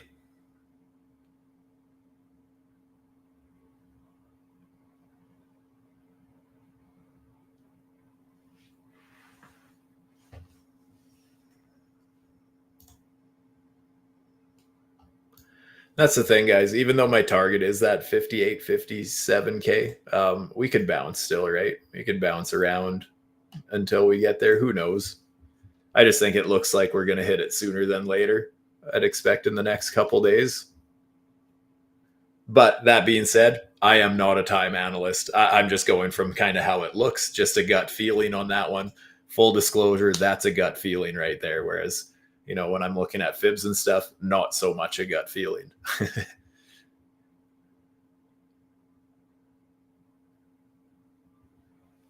You're shorting the 1 minute now. I mean, better to be shorting at resistance than shorting into support, right?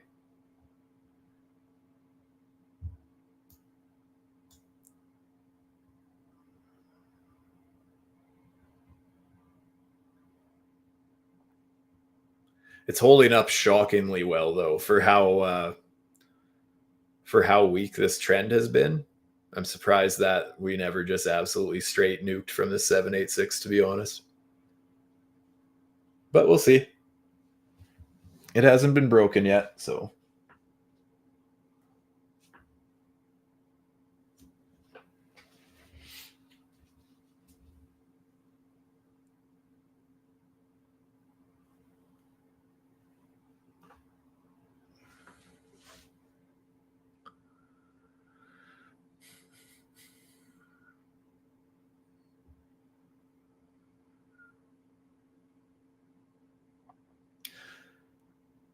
any minute now it's going to make up its mind.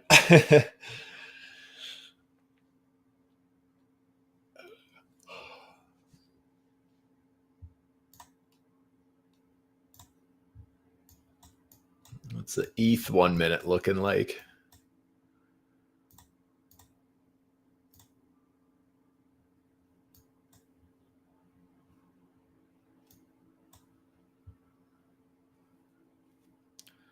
ETH actually has a higher high signal. Interesting.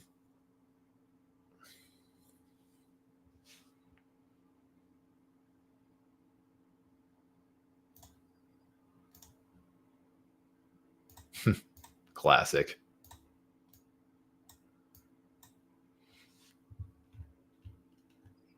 And the range target. I obviously didn't play that, but that's just how that setup works, basically.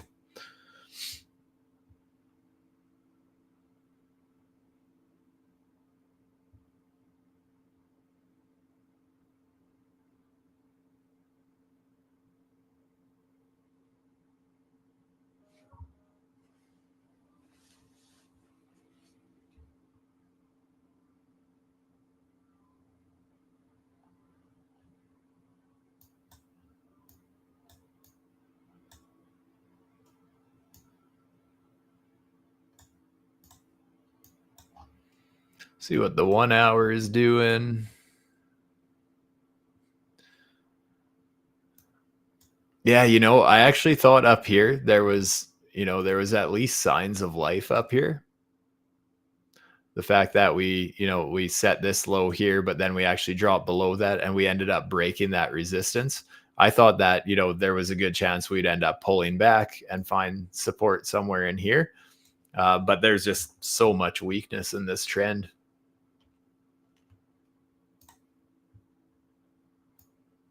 Right up to that 115.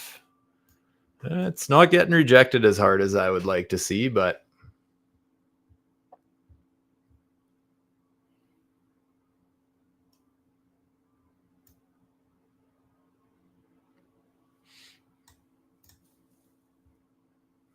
also, if this was a brand new entry, the way that I like to treat this strategy is just like how I was talking about, I like to nibble profits on the way down. For example, if I'm in a short on the way down, I like to take little bits of profit here and there.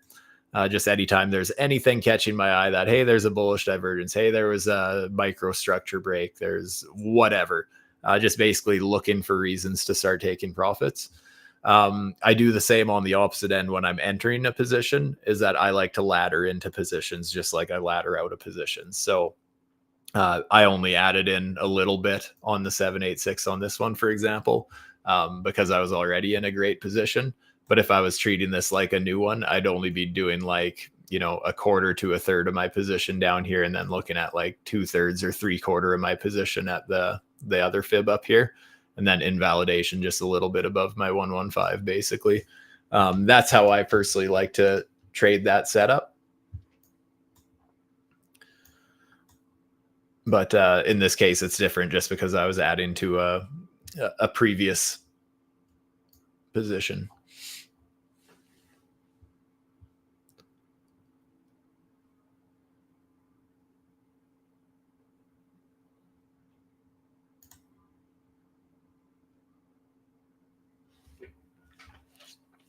That's just another form of risk management, right?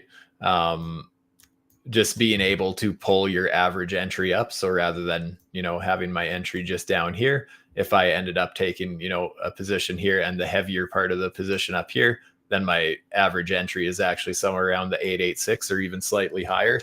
And that way the invalidation level is, it's significantly closer. So it's just tightening up the risk a little bit is all when you're using high leverage and that sort of thing.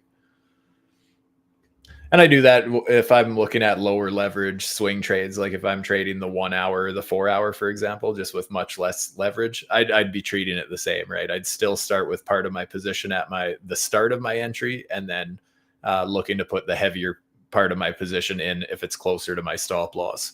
And that is not to say that I'm doubling down, tripling down, quadrupling down on my position. It means that I have a position in mind, and then I'm splitting that one up. I'm not multiplying it, right? Two very different things. One way is risk management, and one day is just risk.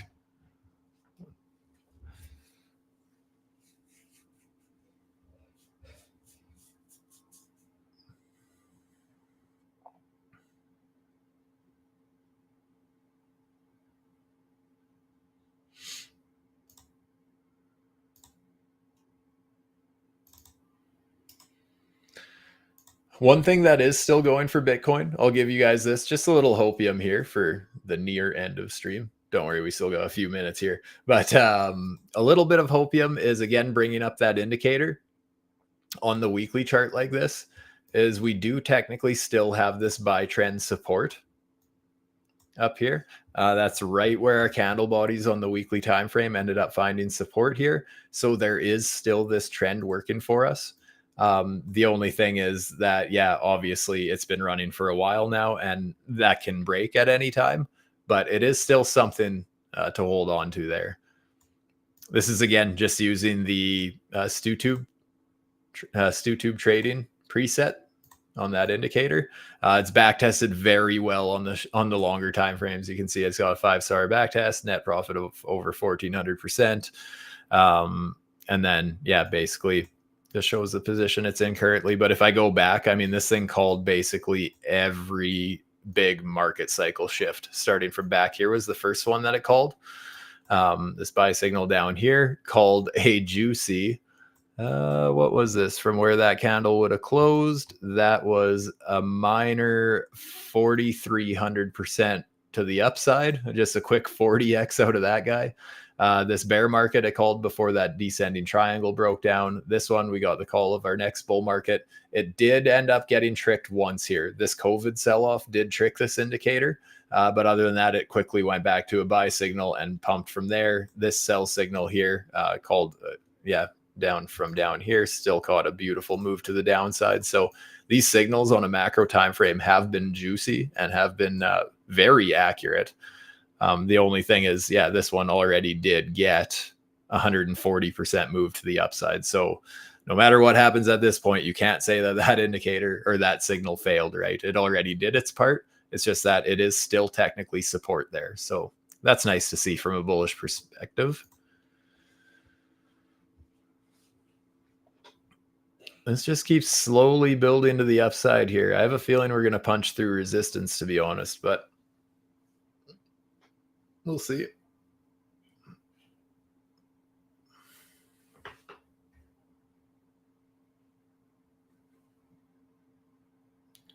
Definitely not willing to FOMO long into resistance. It's just, it just looks like there's a little more strength there than I was expecting.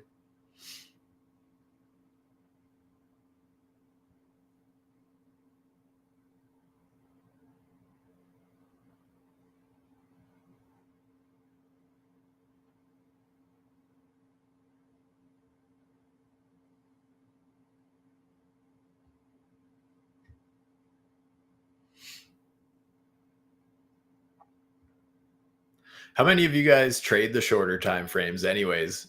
Like, what do you guys prefer? Are most of you guys swing traders, scalpers? What's your preference?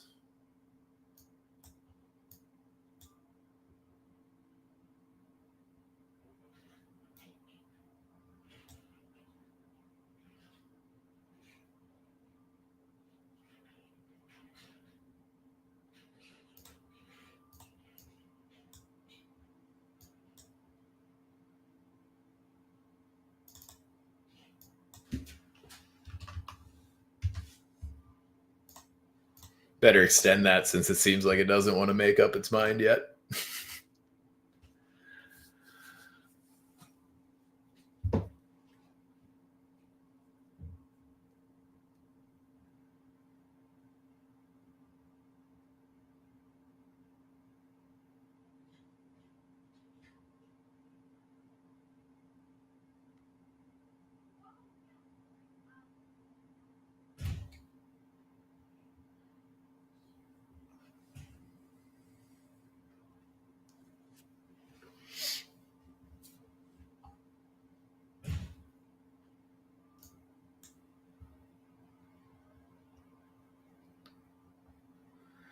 I'd really like this to make up its mind pretty quick here. It's really taking its sweet time. But like I said, the market does not give a shit about our feelings. It makes that very clear on a daily basis.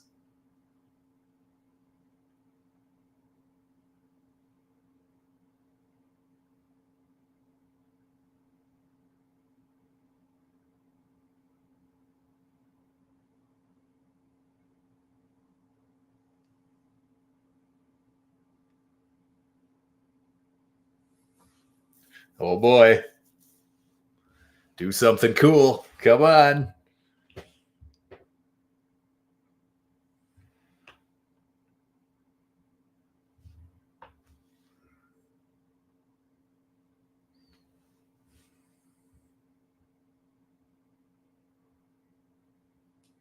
And this is a perfect example. Like, obviously, it can still, this trade setup could still lose.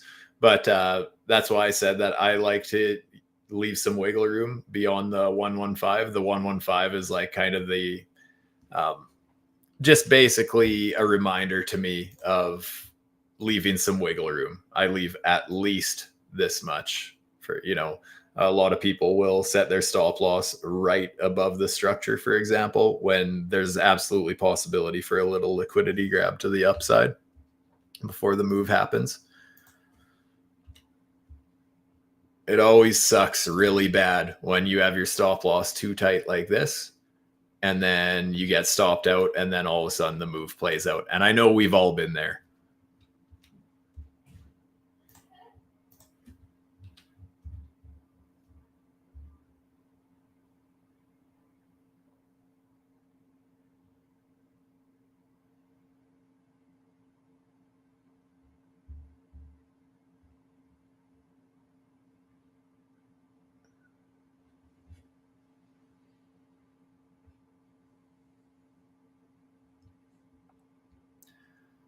Sometimes you don't like using the oscillator signals because it would get you in and out too late.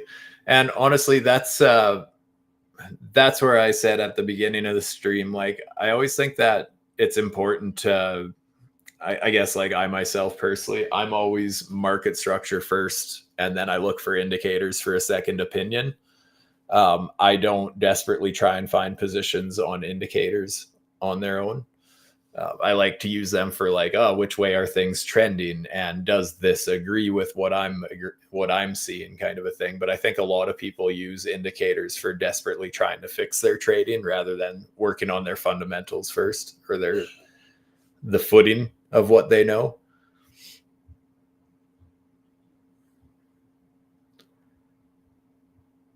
And combining a bunch of signals together for additional confluence points rather than just like, hey, I've seen this signal make a play one time, right?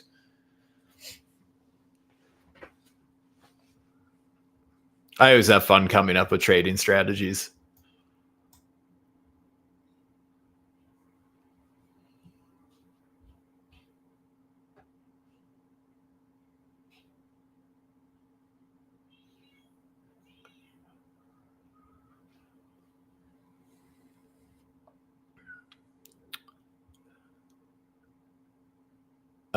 What do I use for leverage? It really depends what I'm going for, how tight my invalidations are. Anywhere from, I am higher leverage. I use like usually anywhere from 20x to 69x because I'm a total degenerate. But I always have nice tight invalidation levels when I'm looking at those setups.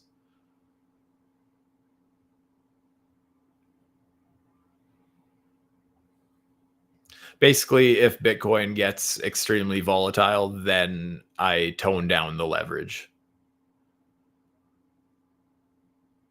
If I feel like I can get into a really nice entry with very limited risk, then I'll crank up the leverage. But even if I'm using high leverage, I still consider like whenever you go into a trade, you should go into it knowing what worst case scenario is. What happens if I'm wrong about this trade or this theory or whatever? Always know how much you can lose, worst case scenario. And contrary to popular belief, a stop loss is not necessarily worst case scenario. I've had it happen where I've been trading altcoins that just don't necessarily have as much trading volume. The order books are a little thin. And I've actually had it where even though my stop loss was in a 5% profit, I ended up having a position get liquidated. That's where you got to pay attention to how much margin is actually on the table, because slippage does happen, right? For cross leverage traders, that's something that I've never really dabbled with because I just don't understand it enough. And the thought of it pulling money from other positions absolutely terrifies me.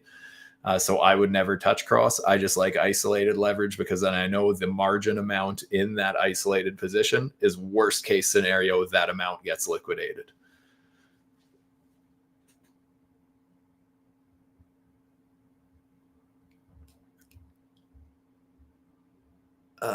ETH long 2800. What time frame you looking at? Probably a 4 hour.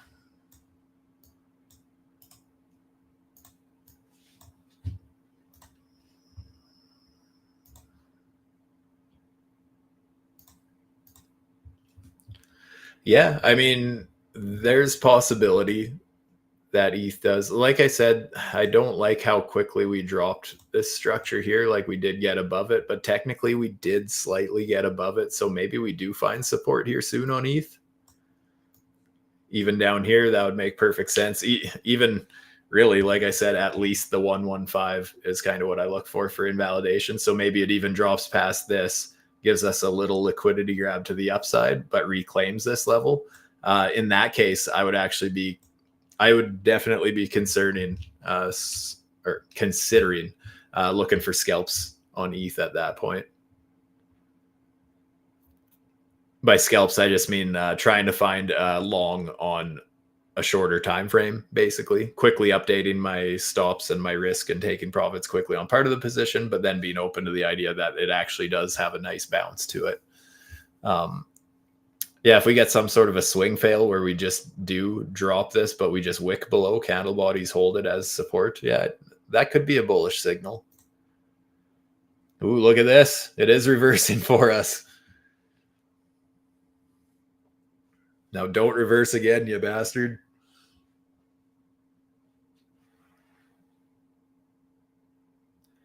Can we short now? I personally wouldn't, because to me it looks like over half the move has played out. It depends what time frame you're looking at, but just as far as like this strategy that I've been teaching, for example, we already got that test of my Fibonacci pocket and even a little bit higher. So if you're averaging in at these levels, very possibly in a decent position now, because the range target for that setup is this 214 fib down here for me. Again, not saying that's where we bottom out. I'm not saying we even get there necessarily. This is just for a classic Stuber fib pulled from those auto charting tool pivot points, just that strategy that I've been trading quite a bit recently. That's basically how it works. Looking for my average entry in this area and hoping to hit the range target. Usually when I do that, I'm looking at closing half my position at the range target, and then I'm hoping half the position catches the trend and just carries on. And from there, I just nibble profits as I see fit.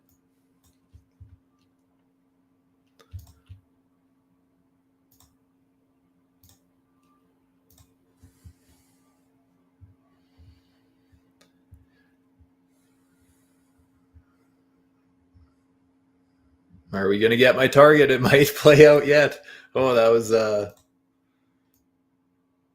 this was quite a painful range here. Just didn't want to make up its mind, but I'm hoping now it'll just quickly get down here, hopefully.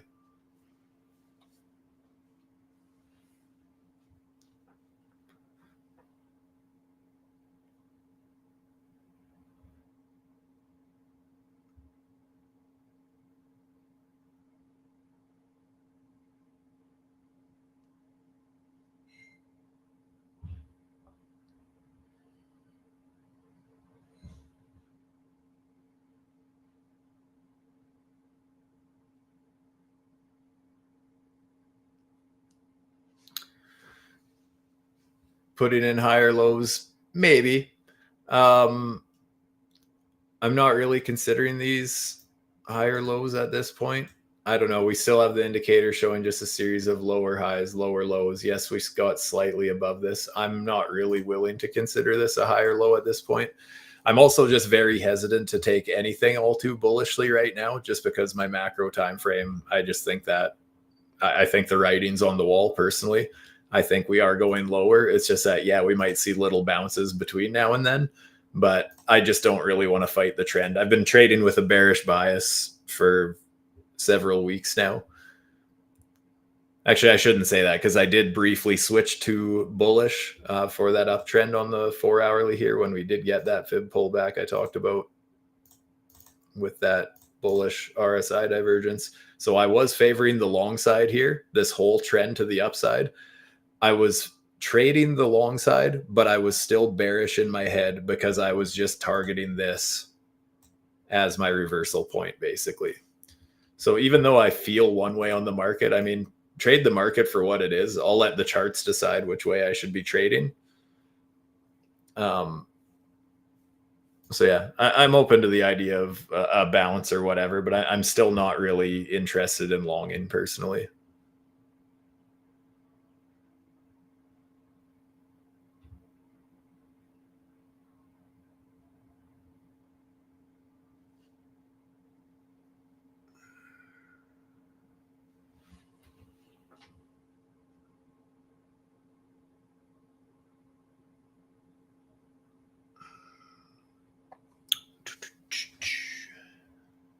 Just curious, did you hang on to your short there?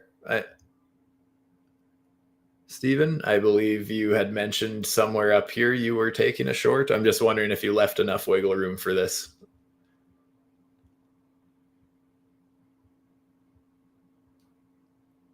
Hopefully you're able to stick it out, because I think you'd be in a bit of a profit now if I was reading at the correct time.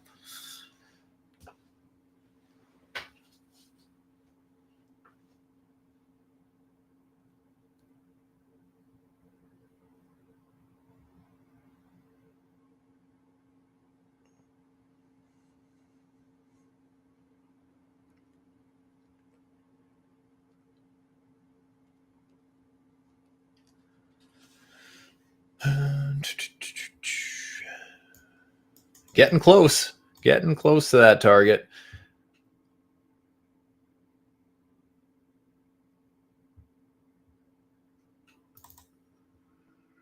RSI is getting a bit of a bullish divergence.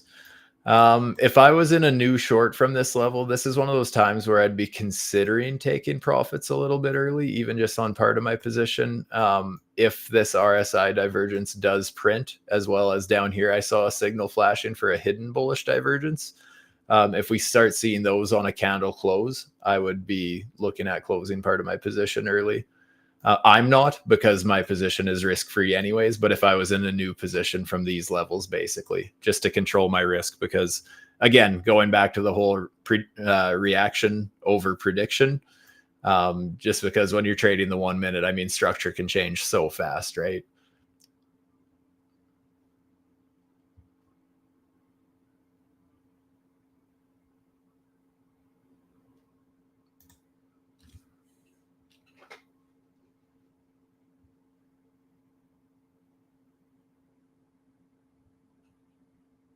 Caught along. Nice, nice. I mean, if it played out, great.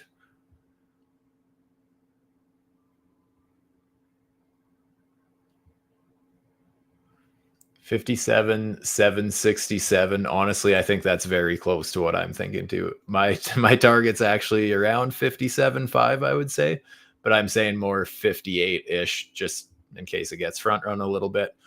And honestly, it might get front run a lot, but I just can't help but feel like we're heading towards that Fibonacci level that I look for on every time frame and for every trade setup. So I'm just not really treating this any different. But this is just a prediction, right? This is just a 4-hour prediction. I'm not even trading the 4-hour. I'm trading the 1 minute and the 5 minute and stuff like that more so. Mostly the 1 minute. I basically like to know that after a few minutes, what my position is doing. In a few minutes, I should have a pretty good idea if it looks reasonable or not.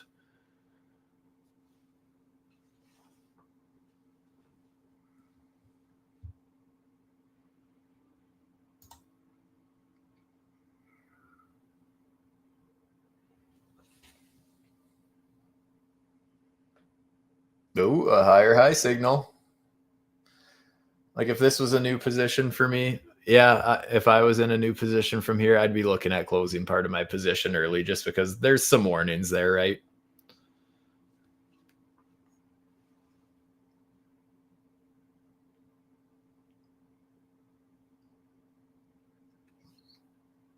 That's just me personally.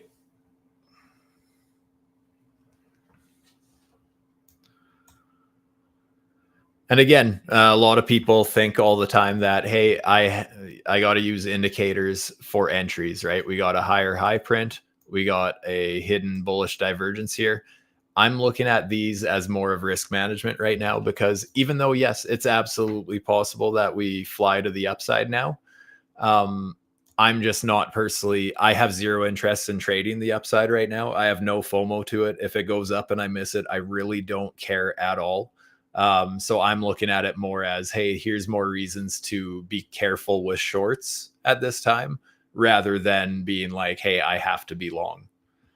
So there's a lot of different ways you can use indicators, right? I think a lot of people rely on them so much to force entries rather than looking at the risk management side of them.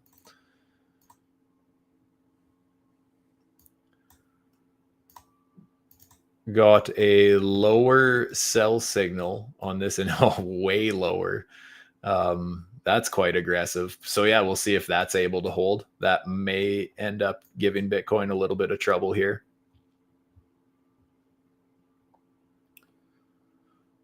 Finish pushing us down to my target here, hopefully. Yeah, again, just kind of how I throw all the indicators together, look at them. Again, not taking every signal as this has to be an entry, but just helping them, really using them to help me keep a really level head. Honestly, I could not be more relaxed with this market right now over the last month. Actually, well, since my June 13th prediction that I thought things were about to take a bad turn, I've been able to keep such a level head navigating these markets because I was comfortable. I was ready for it. And if I'm wrong, I have my invalidation levels. The way I trade is very structured. I'm going to consider that target hit because I always front run a little bit. I actually am going to take a little bit of profits off that position. Boom, there it is. See, so guys, here's a perfect example. Even when it looked like this trade was going to go against us and we got some bullish signals, we still ended up hitting that target. And that's why I really think at the end of the day, I don't actually mean today, but with this trend, I really think we're still going to hit that target. A lot of people hate letting longer time frames play out, but in reality, longer time frames play out better. They're more accurate because it takes significantly more money to change that momentum.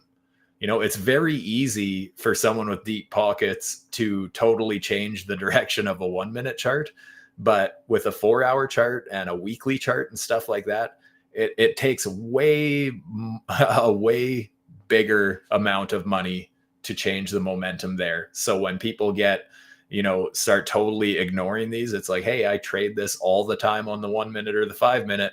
Yeah, but this is the 4 hour or the weekly. Yeah, exactly. I am not ignoring that signal, is basically where I'm coming from.